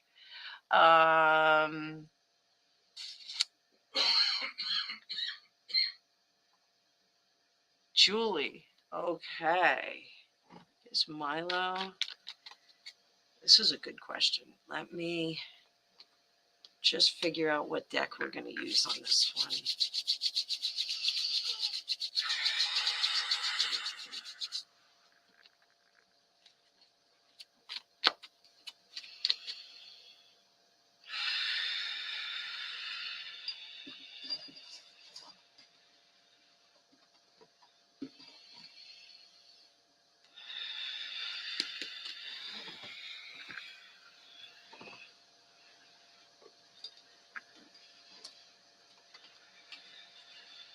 I'm not using this one. We're using this one.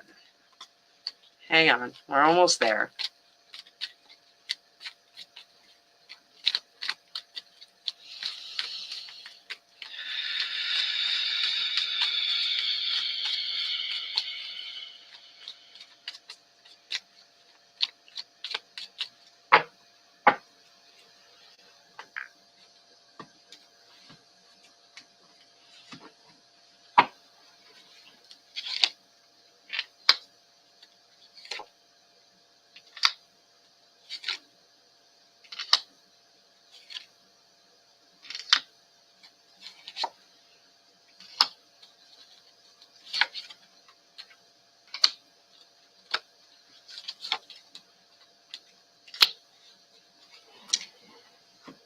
So we're probably going to go into Pentacle on this, Julie. So I don't know if you've ever heard my philosophy about how the energy of the universe works. So, and Dr. Joe Dispenza talks about, you know, the quantum field, and it's the energy field that, you know, we all tap into.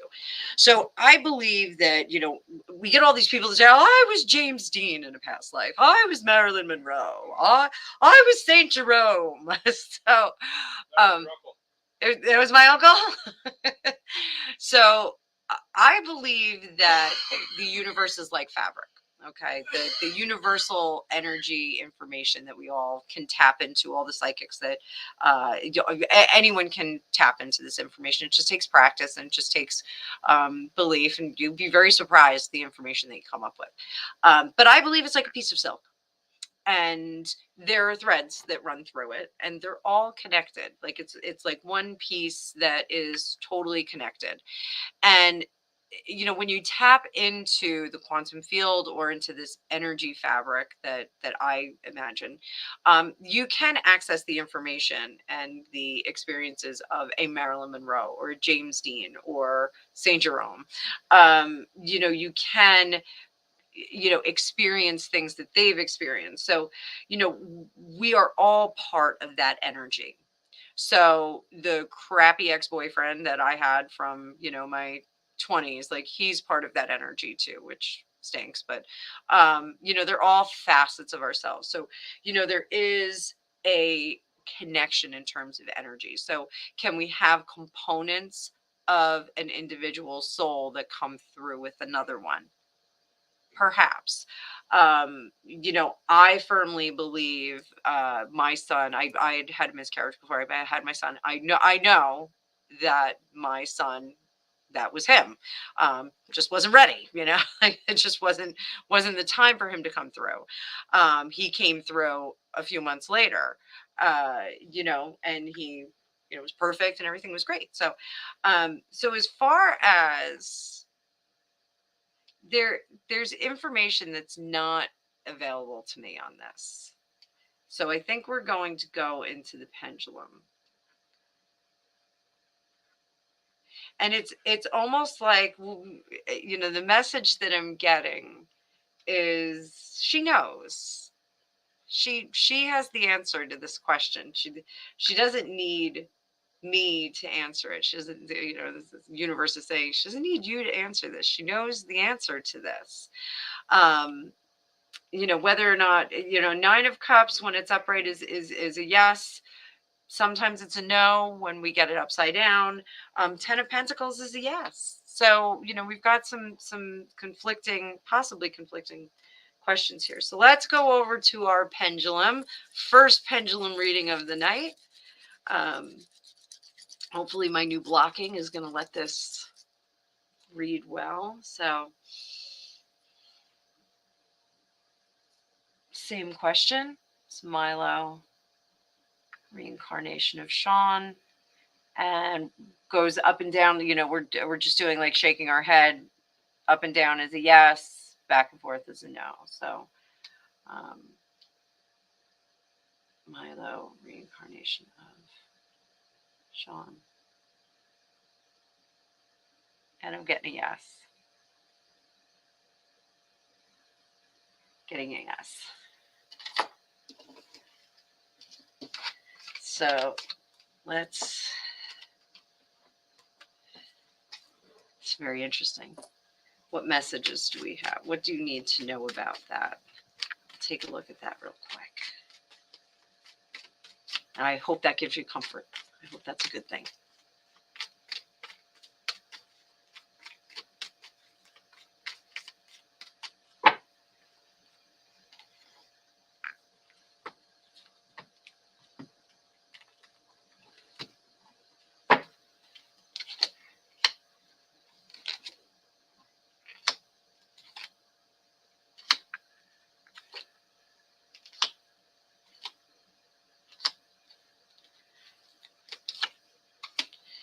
So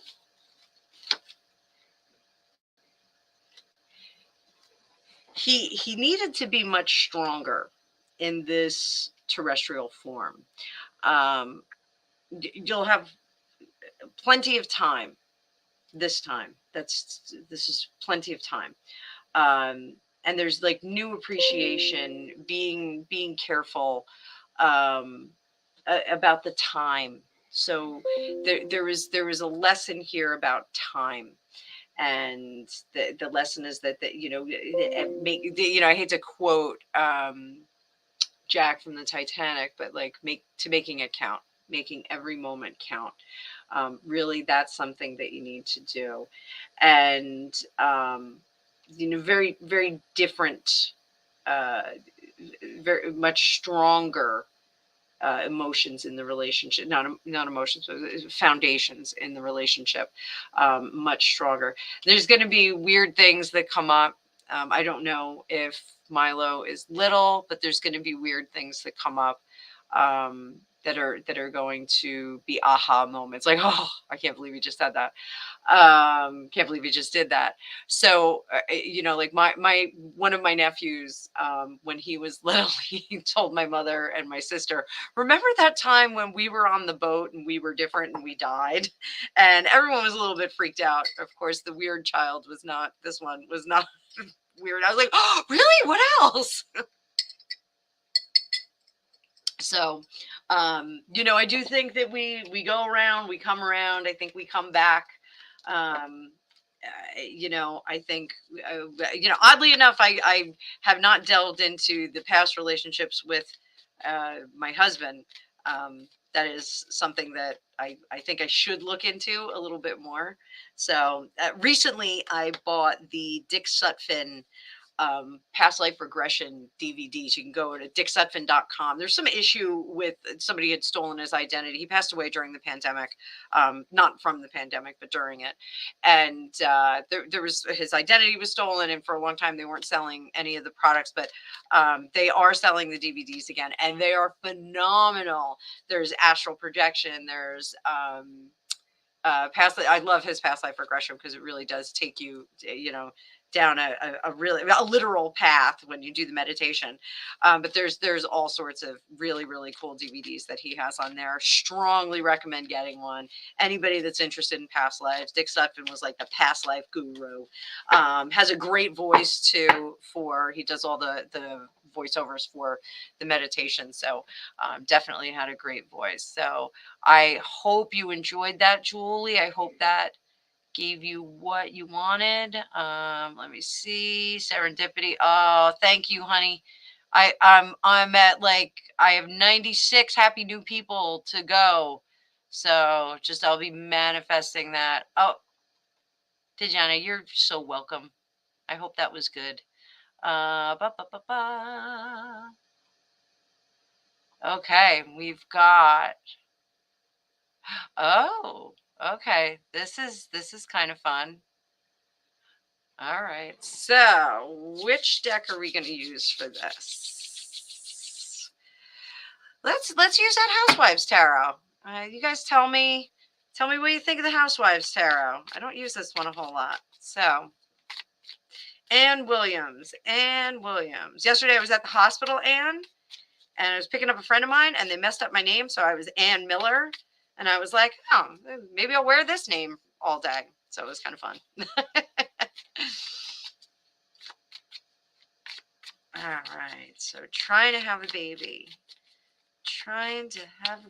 Woo! Sloppy shuffle. Those of you that are new, I routinely do sloppy shuffle. It was almost the name of my YouTube channel. So let's see what we get. And so let's go down the baby road first, and then we'll go down the engagement road. Okay, if that's okay with you. Anybody that's Facebook user, I will not be able to see what your name is unless you register for StreamYard. So the way it comes through, it just says Facebook user. So if you want to have a name, you got to register, or you got to put it in the comment. So I'm not calling you Facebook user. So, and let's go down that baby road.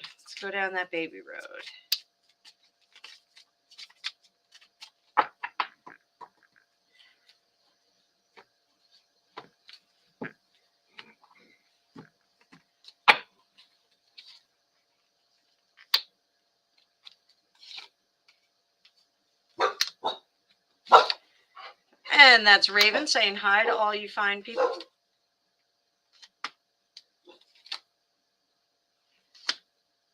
So the stage is not quite set just yet. So give me a minute.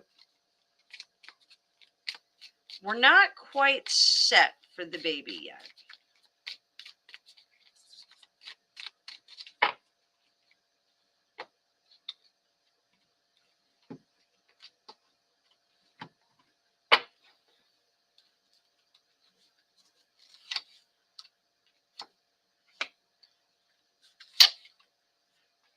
Okay, so we've got our little rascal right here.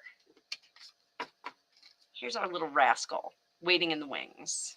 All right, which I think is pretty funny because we also have this super fun justice card with the spankings going on. So we definitely have. So there. If you ever saw the movie the Seven Seals, so Demi Moore's character talked about the guff. That there's when the guff is empty, then that was when the seals would start to be opened, and that would bring on Armageddon or whatever. So I haven't watched the movie in a long time. So there's a little guy that's waiting there. Definitely is waiting in the wings and is not quite ready. There's something that needs to clear out before you proceed. So, and I'm not a doctor, I'm not giving medical advice, but I would go to your doctor and have them check, see if there's any, anything that's blocking, getting in the way. There's something that is in the way. There's something that is kind of preventing this from happening.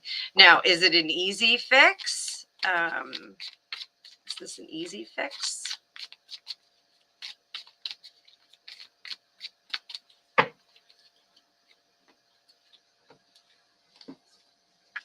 It honestly, not to get too personal, but it feels like you just have to have like a few cycles. Like you just need to refresh a little bit.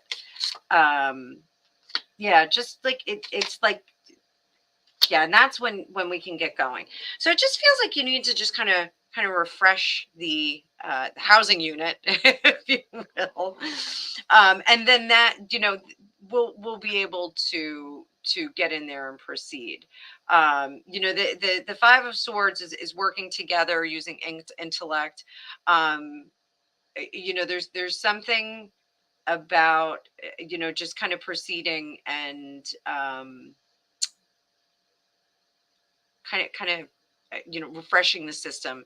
It's almost like you have to do like a cleanse. Like, I know I'm not saying do a cleanse, but it's like you have to kind of flesh out your whole system and just kind of start. It's like a blackboard. Like you just got to wipe off the whole blackboard and clear that up.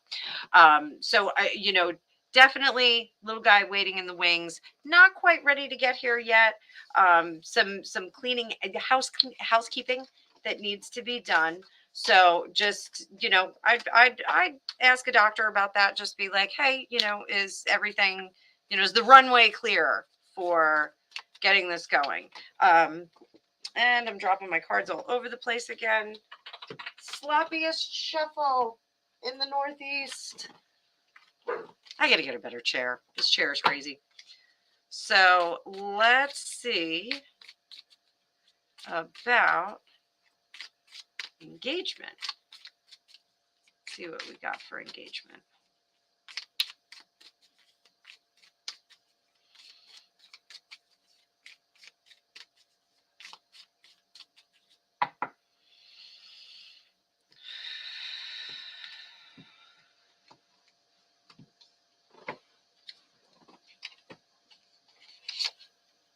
The world moving on to new things.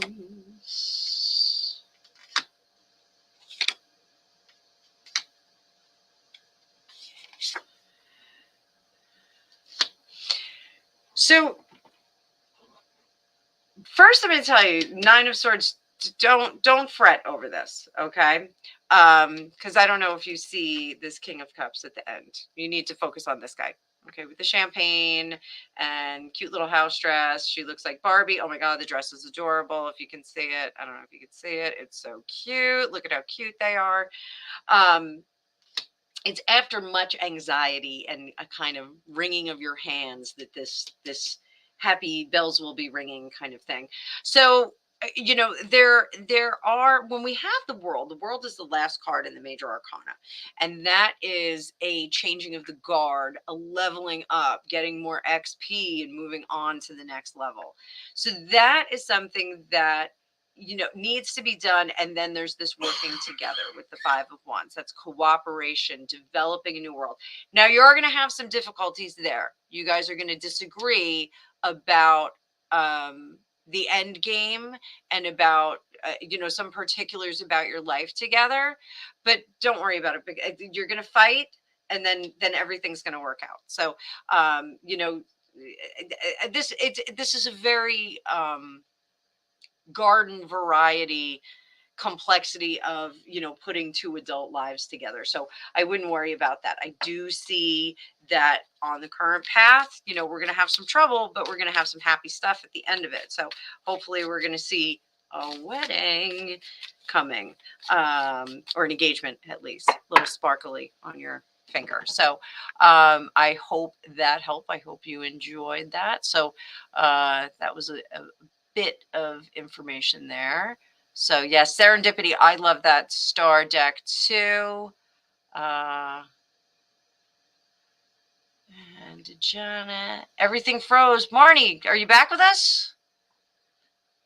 Are you frozen? Oh, thank you, Penny. Thank you. And thank you, Karen. Oh, that's so great. Oh, Amina, you're usually on Dueling Tarot. That's great. Okay, I'll see you Friday.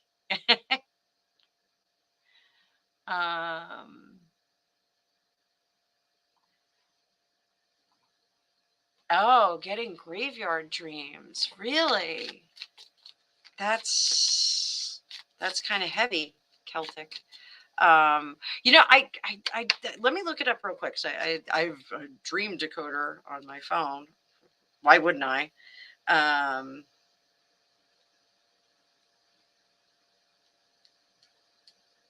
While I'm looking this up, I just want you all to know I listened to Meghan Markle's Archetype Spotify today. I listened to the whole thing with Serena Williams. Dreaming of graveyard. Dreaming of graveyard. So Celt. I'm sorry for your loss, honey. I'm sorry.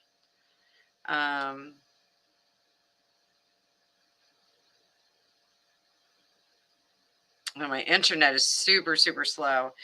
To have a dream where you're in a graveyard among tombstones may seem negative, but it demonstrates that you're ready to face mortality with ease. Graveyards appear quite frequently in dreams, disturbing and worrying the dreamer. According to Western tradition, however, this dream is a good omen for a better life. Dreaming of a cemetery and a graveyard. Gregopedia, what's the difference between cemetery and graveyard? Graveyard is connected to a church. Graveyard connected to a church. Cemetery not connected to a church. He says that all the time when we're out and about. So, dreaming of a cemetery in a graveyard, which makes no sense. That sentence makes no sense.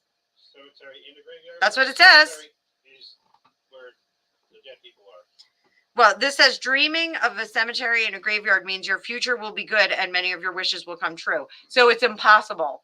I'm just saying. I'm just saying. Blah, blah, blah, blah, blah.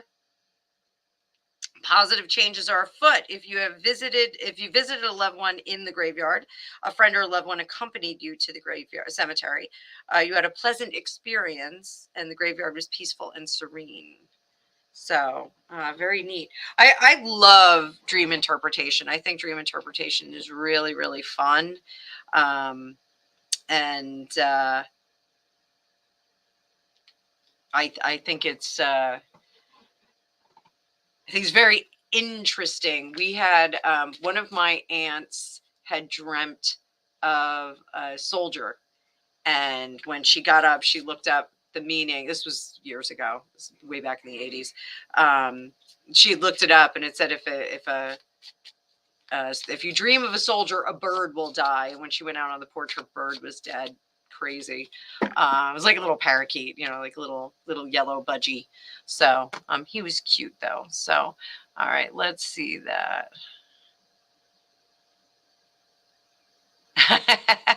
Jumpin' Jupiter said it's so fun, but I must be nosy because I love everyone else's reading. Yeah, like if you have yes, star 17. Yes, you can give me a question, throw me a donation, I'll read for you. But yeah, if you have like a more sensitive question, if you don't want to do reading like this, you can always go into the description below and book yourself a reading. So certainly we can do that. And here is Gemma. I don't see that you asked a question, so I will just do a reading. So I do something kind of neat, and it's some of the people that are on here have had private readings with me, and what we do is something called a bucket reading. So we'll do like family, work, relationships, house, pets, create some buckets, and then we see which one is the most important bucket, and then we kind of read from there. So for you, dear, let's do work, relationship, family. Let's see what comes up.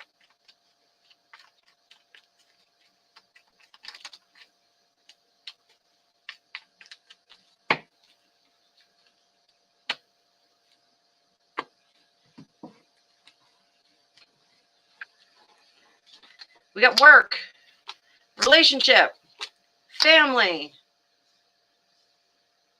All right, so work is very serious for you. Like this is kind of a serious thing.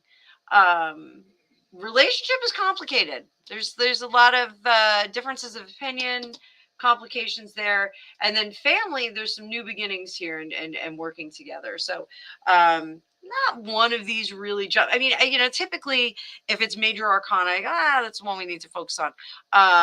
But the high priestess. She was one of the cards that I didn't like studying when I first learned tarot, because this is something I teach in my class. Like, when you get a book about tarot, and I have a dozen over there. When you get a book about tarot, what you wind up doing is you really intensely study, because we start with the major arcana in every book. And the book that I'm writing is a little bit different. I'm not reinventing the wheel on teaching tarot, but mine's just a little bit different. The way that I introduce the major arcana, make it a little bit easier to get past just memorization. But everyone reads, the Fool and the breakdown of all the elements of the Fool card. They study him really hard, and then they go on to the Magician, and they study the Magician really hard, and then they get to the High Priestess, and they go, and they get stuck. There's so much going on a tarot card, and there's astrology, there's astronomy, or astrology, astronomy, alchemy, there's Freemasonry, there's Christian symbols. There's so much going on there that, like, eventually you do know all of the elements, but you read with a particular lens. So some people will read just with an alchemy lens. They just look at it that way, or they just read with an astrology lens, and they really focus on that. So when you're just trying to memorize everything that's on 78 cards, by the time you get to the High Priestess, sometimes you run out of steam, and you don't really that much about her. And it's like, why don't I have the answers? Well, that's actually, one of the hurdles that you have to get through. The High Priestess, she is the keeper of secrets. She's keeper of the unknown. She has all of the esoteric secrets behind her, and in her hand, she's holding the Torah. So get that for work. We've got some unanswered things here. So let's take a look. Let's go dig a little deeper, find out what you want. Thumbs up if you guys knew what that was from. Princess and the Frog. So all right, so some ideas. Oh, all right. So this kind of leans into possible promotion. If you're not already considered for a position in promotion, perhaps you should ask if there's someone who has left a position that you can serve in. I would jump right on it because they love you. Like this is a whole good scene at your work. So that's why I came through strong. You may even be considered for a bump up at your position right now, and you don't even know it. You just need to reach out and ask for it. The spirit guides are on your side on this one. Stars are aligned. I would jump right in there. So it's a good place for you to really dig your heels in. Wherever you're working right now, it's a good place for you to be. They've got good people there. There's always a couple of bad eggs, but they've got good people there that are very interested in your development. So let's look at relationship. We're going to take a look at that.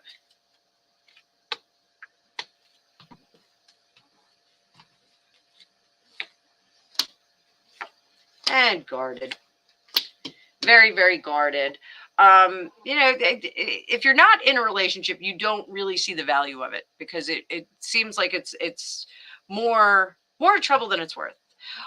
Which is okay. That's an okay way to be. This work bucket is really, really full. So what we do see a lot of the time is our buckets. Sometimes you can't carry a whole bunch of full buckets. So you might have a really full work bucket and it's really good. It's filled with mana and all kinds of good stuff. Maybe it's a rum bucket. It's delicious. And then sometimes your relationship bucket's going to suffer. So that it just looks like you just don't really have a lot of time for nonsense and the frippery of a relationship. If you are in a relationship, this is something that you should be aware of, that maybe you need to tap into some frippery. Make sure that you serve that other spouse very well. So now we've got our family situation, which I'm very curious about because this is the Apprentice card. This is the Three of Pentacles are coming together, learning from the masters, getting in there and honing your craft. So this is moving forward. And I'm seeing a lot of this. I'm seeing a lot of individuals that are coming to me, and there's like changing of the guard. And I don't know if it's because I'm of that age. Some of my friends are unfortunately losing their parents. I'm very fortunate. My in-laws and my own parents are, touch wood, touch everything, anything that's salt lamp. They're in very good health. They're very robust people. So Greg and I are very, very fortunate in that case. But I am seeing, a lot of changing of the guard. So I did a reading a while ago. It was a couple of years ago. And young lady had lost her mother, and the message was coming through very loud and clear that she needed to get the china out. She needed to take the china out. So I told her, I said, you have to. There's something about the china. And she was like, oh, she goes, I do Thanksgiving and I haven't taken the china out since my mother died. I brought it over and I just haven't used it. And I was like, well, get it out. She wants you to use it. It's there for a reason. So there's this changing of the guard that I'm seeing here. It's very similar. So whether this is you stepping into different levels of responsibility within your family structure, it's all for a good thing. Okay. So it's all for the support of the whole structure. And that's one of the things, that some people, when they have to step in and take over for a parent or, an individual person in the family, that, I can't, it's so much, I have to take care of this one person, but it's not, you're actually taking care of the whole unit, the whole family unit. So it's very, very important to do that. The whole thing, family structures, they are like a house of cards. You do need to have all of that support in there. So that's something I want you to keep in mind. So let me see if you have anything else here. Oh, you know what? Yeah, I'll answer that. I'll answer this question, Yee Lee. Yes, the Sierra Marchetti. You know what? I do like it. You know what it tastes. It feels like a really good red wine. That's what it feels like. It's a very warm deck, and it's not a hardcore deck and I don't have it right in front of me. I've got it somewhere over there, but I can't reach quite that far. This deck, the Antique Anatomy, reads like your dad having a serious talk with you. So the Ciro Marchetti feels more like Dom DeLuise is your dad. I don't know, maybe like a really weird reference, but like Dom DeLuise is your dad, and you're having like a plate of pasta with him, and it's late night, and you're having a glass of wine, maybe wine and peaches, and you're just really having a much more emotional kind of conversation. Whereas the Antique Anatomy is like your dad is very pragmatic and very intellectual and very um, uh, straightforward. There's a bit more warmth in the other deck in that Ciro Marchetti deck. So, you know what? Let me see if I can get it. I think this is it. I think this is it. Is this it? No, this is not it. Oh, I forgot about this deck. See, you know what? This is the problem with tarot readers is we're such maniacs. We get all these different decks, and then we can't remember. I'm going to get little labels for the strings, and I'm going to start putting labels on them. So this is the wild wood. No, put that one back, and let's see if I can get. There he is. He's right there. Beauty, beauty. So, Ely, we'll do a little reading for you right now. How about that? So there's my Ciro Marchetti. And some people don't like this deck because he signs all the cards. I don't have a problem with that. I don't wait, is this is Ciro Marchetti? Oh no, it's not. I apologize. It's not. Whoops. Whoops. It's not, is it? No, it's not. I don't know whose this is.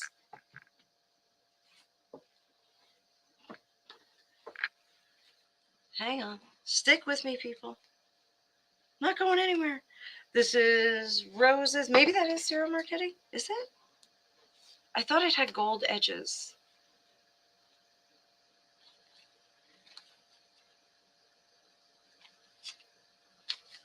Hang on. Let's I'm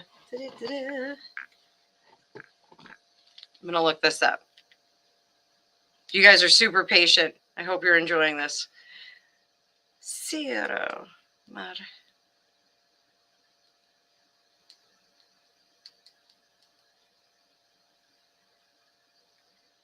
Oh, he's got Tarot of Dreams. I don't even have that. Why don't I have that?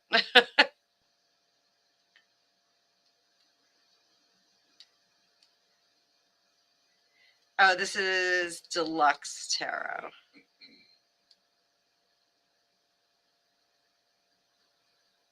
I think I'm losing my mind. I think this is it. And I'm losing my mind. Am I?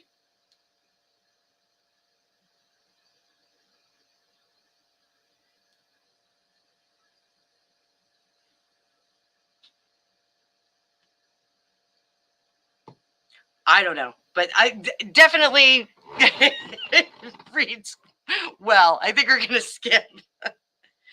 Yeah, it's the Gilded Tarot that I have, isn't it? I don't know. We'll cross that bridge on another visit. Now I gotta look up whose this is. So let me see. We'll keep going.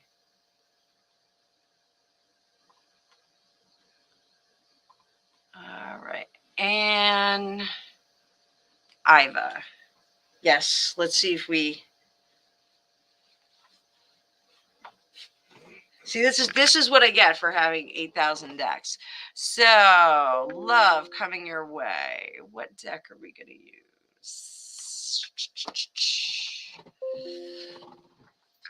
Let's see. You see what this one is. Oh, this is my Johnny Depp deck. I'm having fun. I don't know about you guys. I'm having a blast. Gregopedia, are you having fun?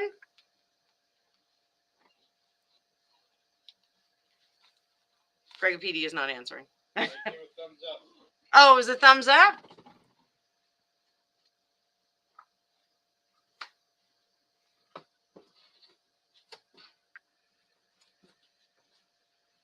Let's take a look at these. See what else we got. I'm sorry if I'm showing my whole empire here. If you guys had any idea how many decks I have. So I think one of the flip throughs that I'm going to do in the next week, I have the Cthulhu deck, and I think I'm going to use that one. So I'm losing people. Sorry. Sorry, guys. I'm going as fast as I can. This is Tarot of the Opposition.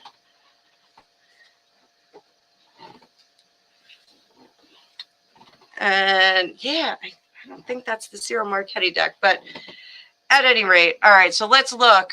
Love coming your way, and I've, let me see.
Okay, Anne.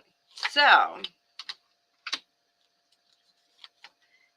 again, we've got some patience. So there is this sense of discernment, the sense of being a bit more selective about the individuals that you get involved with. Good move. Okay, because I do see that there is someone who is lurking in the distance or lurking in the approximate realm of you, but he's just going to drive you nuts because he's going to be bossy. He's going to try and get you to do things his way. You know, it's almost like he's going to come in, you know, shoo, like on a white horse, but he's just going to be like, oh no, you're doing everything wrong, and I'm going to fix this. And he's not. It's just not going to be good for you. It's just not a good situation. So just keep in mind with him, because even if you do jump in that roller coaster cart with him, it's just not going to serve you well. It's just not going to be fun. It's not even going to be like, well, I'll just go to the movies and, you know, hang out with them and go to dinner. You know, he's just not going to be that much fun. He's going to be way bossier than you want him to be. So it'll cause you a bit of chaos. There'll be some chaos with that one. Just because he's not, it's not that he's going to be mean. He's just going to be difficult if he doesn't get his own way, and he's just going to dig his heels in. Feels like a Taurus, like he's just going to dig his heels in and not do anything until you cave. So what do you need to know, Anne? What is your super secret spell that will get you to a good relationship? So somebody fun and good outside. You have to go outside. Whoever you are looking for, they are outside. They're outside in the sunshine. There's grass. He's somebody who's outside. You will meet him on a beautiful day. So beware the guy who comes in with all the answers. Beware of that. Will break your heart. Absolutely. Don't overdo it. So if you're looking on any of the apps or anything like that, or you're, really pursuing a relationship in that sense, stop just for a while. Okay. It's almost like voyeur for a while. Don't swipe. I don't know if it's right or left. I've never done a dating app like that. Just kind of voyeur for a while and just kind of see what's out there. Do not force it, because you will wind up with this crankpot. You don't want to wind up with this crankpot. Okay.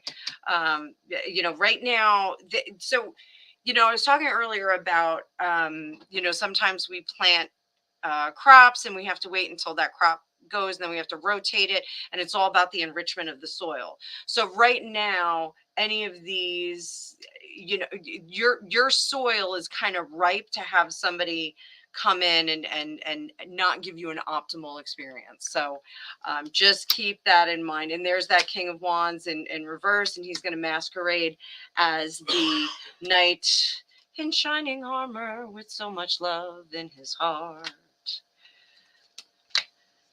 Patience, because you want good foundations. Don't worry about moving forward with someone who's not appropriate for you.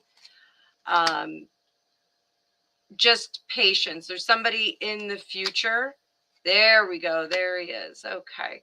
Somebody in the future who will be very, very sweet, and it's going to be a relationship that buds out of a natural course. So it's not going to be, one of those internet relationships, somebody that you meet through an app or anything like that. I'm sorry. I hope I'm not insulting you. I certainly don't mean to, but this person, this is the guy who's going to be out on the grass, and it's going to be a very organically developing relationship. And I hate when people say organically developing, but it is going to be like a relationship that just kind of develops along. So don't force it. The more you force it, the more trouble you're going to ask for. So the opportunity will present itself. So, I told somebody earlier, her daughter needed to be her own best friend.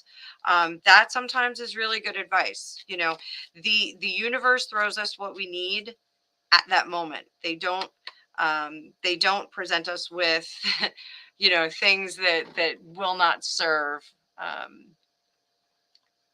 the lessons that we need to do. So I hope that was good for you. So Marnie, you're back. And let me see who else is here. Okay. Yes, it was okay. Thank you. Oh, the Johnny Depp deck. All right, I'll show that to you. So, this was a deck that I got right in the middle of oh, thank you so much, R. Isaacs, for helping me out. So the Johnny Depp deck I got during the trial, at the beginning of the trial, and it's the Naked Heart tarot. So I just started kind of doing a few readings here and there, and Alicia and I were actually talking about it. It's a really cool deck, but it's not anything like any other tarot decks. There's all kinds of crazy animals in it. There's scarabs and butterflies and naked hearts and lots of animals, lots of really strong animals. So this is actually a really cool deck. So I was like, oh my God, I was just saving this for Johnny Depp readings. But it is what it is. I now that it's been in my hands, I'm going to have to flex that deck a little bit. I'll do some readings with it this week. Maybe I'll do a flip through on that one as well. So thank you for being my brain, though, R. Isaacs. So I had that was the Ciro Marchetti. Yes. What was it? Grand Lux. Yes. Gregopedia is doing great tonight. He is sick of his wife being on vacation. I'm just like rattling around the house. So yeah. So all right. Well, I think I got to everybody. If anybody wants last licks, you're welcome, Anne. Anybody wants last licks, I will stay on for a couple more minutes. But I think, what do you guys think? You think I should do this like every Wednesday? I should, instead of What If Wednesdays, I can do just live readings, and you guys can just pop on here and get live readings. So, yeah, our Isaacs, I do have like a Hottie Magati deck. It's the Ellen Cannon Reed, like they're all these like ripped out guys. So Alicia's always like, "Oh, look at him! Wow, he's got no clothes on." So, all right. So, well, I think I got to everybody. If I didn't get to you, message, because I don't want to not read if somebody had something up there. You want a celebrity reading before I go? Oh, Jamie, you said that's okay. Everybody likes the idea of doing live reads on Wednesdays. Okay. All right. I think we could do it. I might have to move it a little bit later. So, yeah, we'll do a celebrity read right now. So we've got some unfortunate news that and this was like kind of surprising. Sylvester Stallone and Jennifer Flavin are filing for divorce after 25 years. So let's see what kind of advice we have for them. So it's kind of shocking. And we'll do the Tarot of the Unknown for this. Do the Tarot of the Unknown. So let's see, advice for the divorce. Let's start there.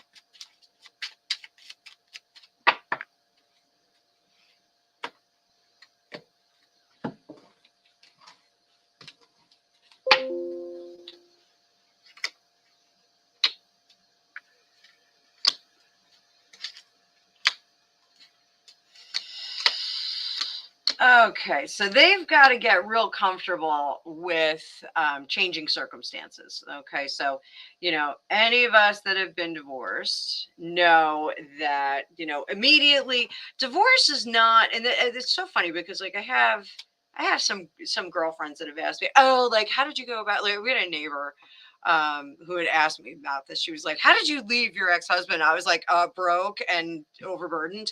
And I had to take care of the kids all by myself. Like that just kind of, that's the unfortunate reality of when you split up with somebody, in a lot of situations. Like, yeah, you just have to understand that, the disbursement of responsibility is just not going to be the same. It's going to be a little bit inequitable a lot of the time, for both of you. So instead of having two parents handling kids, you're going to have one parent that is dealing with all of the kids or all of the problems or all of the issues. So I mean, for me, it was so challenging because if I had one kid who was sick all the time, and I had another kid that was perfectly healthy. So I would have my son who was like 104 fever, and I would have my daughter who wanted to go to the park. And so when you're a single parent, you can't really do that. I'm going far afield. So I would have girlfriends who would say like, how do you do this? And the first thing I would tell them is, make sure you want to split, because what's going to happen is it's not going to be your life minus him. It's going to be your life minus half of everything. And it's going to be twice as hard. So, that's kind of a hard thing to understand. Now, these are, Jennifer Flavin and Sylvester Stallone, full-grown adults. They're pretty long in the tooth. They've been married for 25 years, so you're going to have a lot of finances that are intermingled, sometimes inextricably so. You can't split a mansion down the middle if the housing market is not doing great, and you're not going to be able to sell that property. So there's some levels of security that they're going to be giving up here. It does look like they were kind of faking it for some time. This Eight of Swords is untying your knots, like just getting out of that mental bind and making a decision to actually move forward. And I do feel that it was a mutual decision, but that they had been kind of coasting along, or I should say limping along for some time, which is unfortunate. It's very sad. It's always sad when someone's relationship breaks up. The concern looks like more so to keep her somewhat established. I don't think was she a supermodel? I'm going to look it up. I know like supermodel is like a whole category that some people are like, question. Jennifer. Like, there she is. Popped right up. So was she considered a supermodel? American model. I don't know if they consider her supermodel. She's only 54. Didn't realize she was quite that close in age to me. Still super cute. But so the concern is about, keeping her financially stable. So, and they are reaching out to, this is good news. They're reaching out to appropriate counsel individuals that are going to get them through this. And yeah, there's some unknown information that is now out. I'm not getting the sense that like anybody was cheating or anything. I think just kind of the relationship ran its course, which again is sad. I don't get the sense that it was like heated or complicated or anything like that. Then again, just want to put it out there. Sometimes you get those psychic blocks. So I think that there's very positive working together to have this be an equitable split. I don't think that this is, really a super cantankerous split. I just don't think that it is. They really do want to set each other off on the right track. The key is going to be that her counsel keeps an even head. They just want to, one of the things when I had split up with my ex-husband, the divorce attorneys in Los Angeles really did want to create a much bigger ruckus than I wanted our divorce to be. So I wound up, filing here in New Jersey. So it just made a lot more sense. So, oh, they already saw Adele bought their house. Oh, Amina, look at you. Look at you with the information there. It came out of the blue. Gregopedia is still sharp. He's not groggy. He's over there coughing on his computer. Thank you. Thank you, Gregopedia. Everyone's worried about you because you sound groggy. Groggy? Yes. It's a lot of work taking care of your crazy psychic wife, right? No, it's your wife. Said it's a joy. So, so let's see. Are they already out of the house?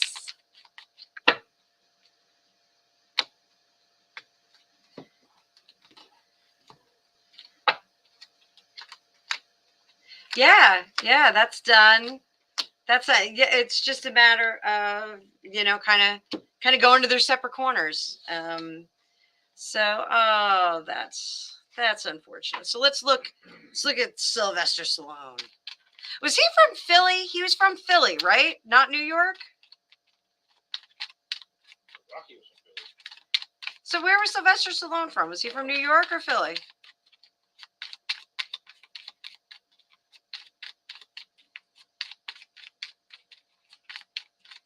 What's our advice for Sylvester Stallone? What's our advice for him?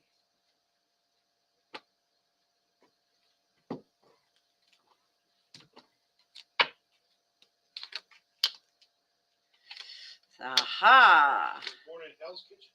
He was born in Hell's Kitchen. Hell's Kitchen.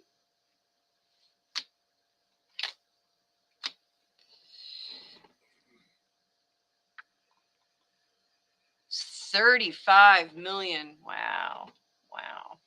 R. Isaacs, this is Tarot of the Unknown. I think he still has them in stock. It's on Etsy. Alicia waited like, I don't know, it was like 6 months to get it. He just put a bunch of new decks up there. So if you want to go get it, I would go get it right away. So I can't remember the name of his shop, but if you look up Tarot of the Unknown, you'll find it. So the things that Sylvester Stallone needs to remember is he really needs to watch, his communications and what he says. This is a loss. He needs to make sure that he sees things from other perspectives. He sees the larger picture and how it's affecting everybody in that family community. Really needs to make sure he does that and make sure that he doesn't say really nasty things. There's no point in zingers at this point. Nothing bothers me more than, I'm terrible at the wit of the staircase. L'esprit d'escalier. I can't remember how to say that. I didn't take French in school, so but the wit of the staircase, it's a French thing. I'm not very good at it, but like some people, like they want to throw that barb at you as you're walking out the door, and they just want to be, jerky to you. So that is something that he should be careful of. He should remember the good times and know that, it was a partnership that was valuable. I am on vacation, but I am not drinking. He needs to honor the death of this relationship as it needs to be. He shouldn't be hanging on to anything. Like this isn't like I'm going to go over there and get a cup of sugar or anything like that. He's got to let that go. So yeah, it's that's a shame. So looks like he may be one of those people that throws barbs as you're walking out the door. So what does Jennifer need to know? What kind of advice can we give her? Let's give her some advice.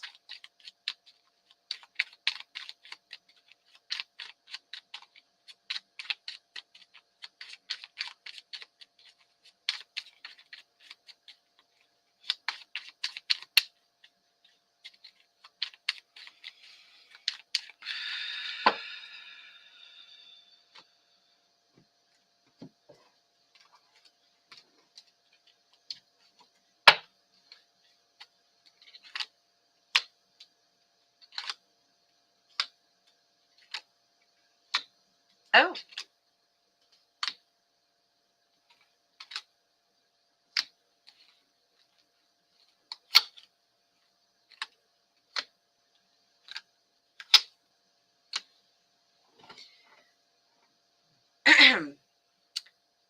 So new emotional things for her. This guy's interesting. Little emperor in there next to our Queen of Cups. It's very interesting with our Six of Swords moving on to better things and completing the circle. So this shows that there's opportunities for her to move on, to find more fulfilling relationships in the future, more fulfillment for herself. It doesn't look like she's going to be going back to work. And I think that that was the concern for the, getting her established. I think, just that, hey, I'm not going back to work. I'm 54 years old. Being a model, you really aren't modeling at 54, in my opinion. Just saying.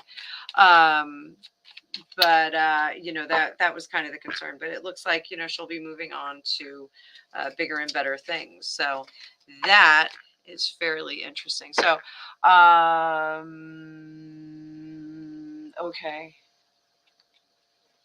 So I have Johanna. Johanna, are you still here? You still here, darling?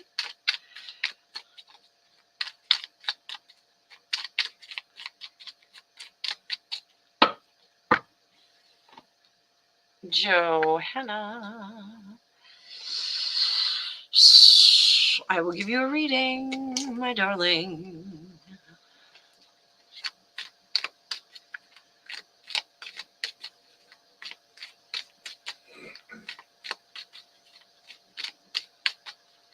Oh my God, Susan. Oh my goodness, Susan. Oh, that's terrible. Okay, Joanna, I'm gonna read for you real quick, and then we're gonna read for Susan, I think.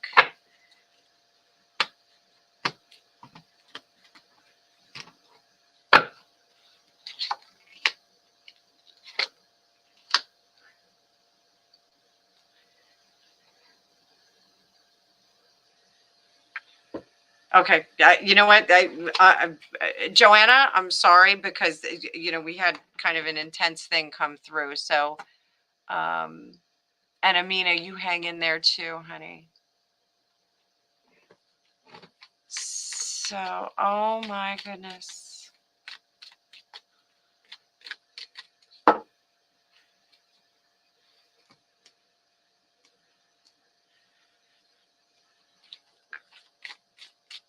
Susan, you have all our prayers. Oh, that's terrible. So let me see.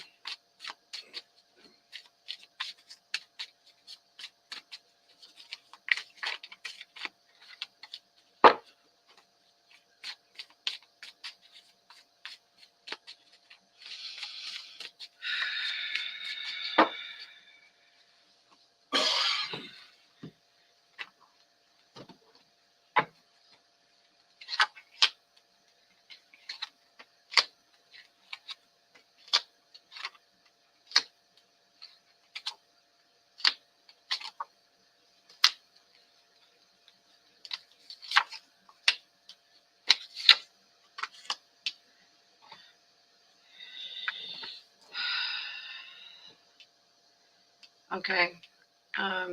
Guy's definitely in the wind right now. He's got people that are, he's asking for help, and he's not getting a lot of help hiding. So I think he's hiding in a wooded area. I don't think that he is, I don't think he's in someone's house.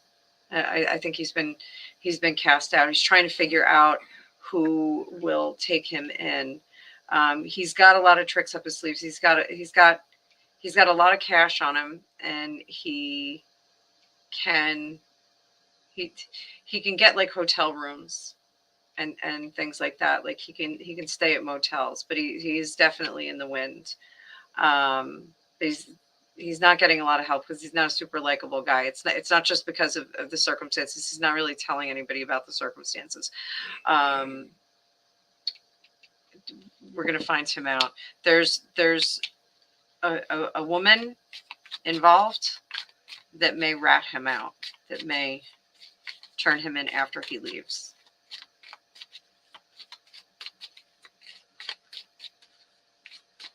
The house in the woods.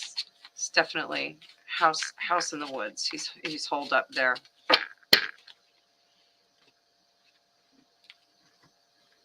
And I think she's with him. I think it might be her house. It's not a protected place. It's secluded, but it's not. It's not like it has like a big fence around it or anything like that. He needs to move on from there. He needs to not be there.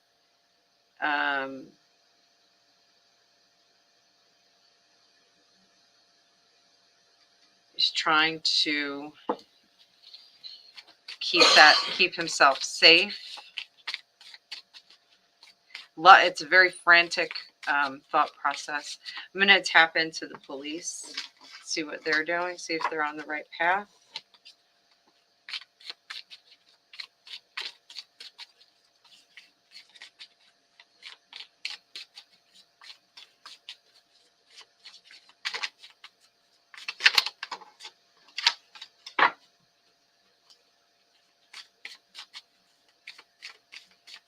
So the house that's in the woods, it's not far enough away from the neighbors that you can't, like it would, like if the lights are on it at night, you can see the house through it. So it's not like a house in the middle of nowhere.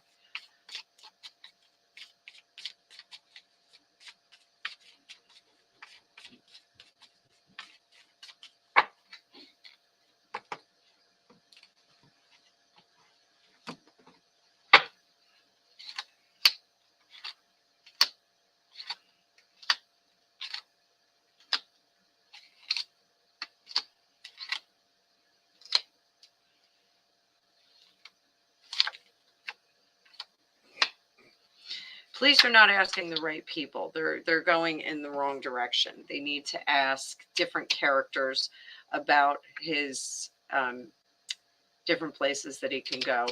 They it's like they have a lot of avenues that they can go down, and it's almost like they don't have enough resources to get all of the avenues that they need to go down to find him. So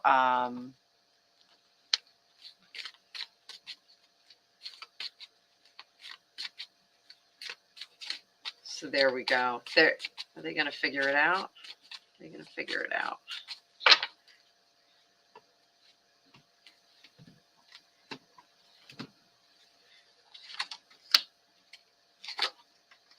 They'll get there. They'll get there. They'll get there. It's just going to take a little bit longer. So they're gonna drive him out. We'll find him. Don't worry. Hello? Hi. I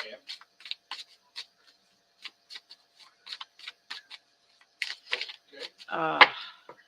What's the matter? Okay. Well, Oh, yeah, okay. Sure. boys and girls, I think I'm gonna call it a night on that one because that was a little bit intense.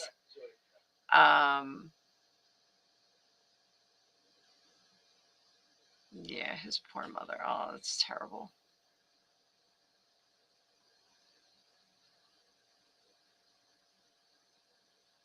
Oh, this is awful.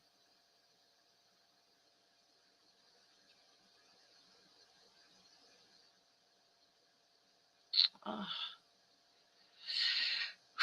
Well, listen, Susan, keep us posted on Friday. I hope your friend is a quick recovery, but this is awful and tragic. I'm so sorry. Did a terrible remodel. I'm just reading your notes on there. Oh, that's terrible.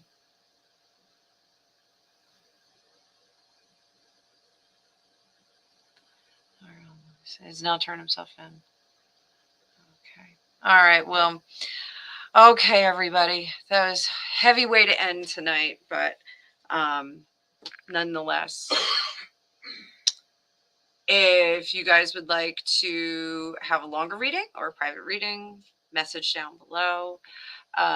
Thank you so much, everybody, for being here. Thank you for the tarot decks and cups of coffee that you bought me. I guess I'm supposed to say that on here. Susan, your friend's going to be in my prayers. It's really terrible. But I'll make this a habit. We'll do this again next Wednesday, and we'll hang out here. So tell your friends. We'll try and get the viewership up on this, and I will see you guys later. Have a great night, Susan. Love to your people. Okay.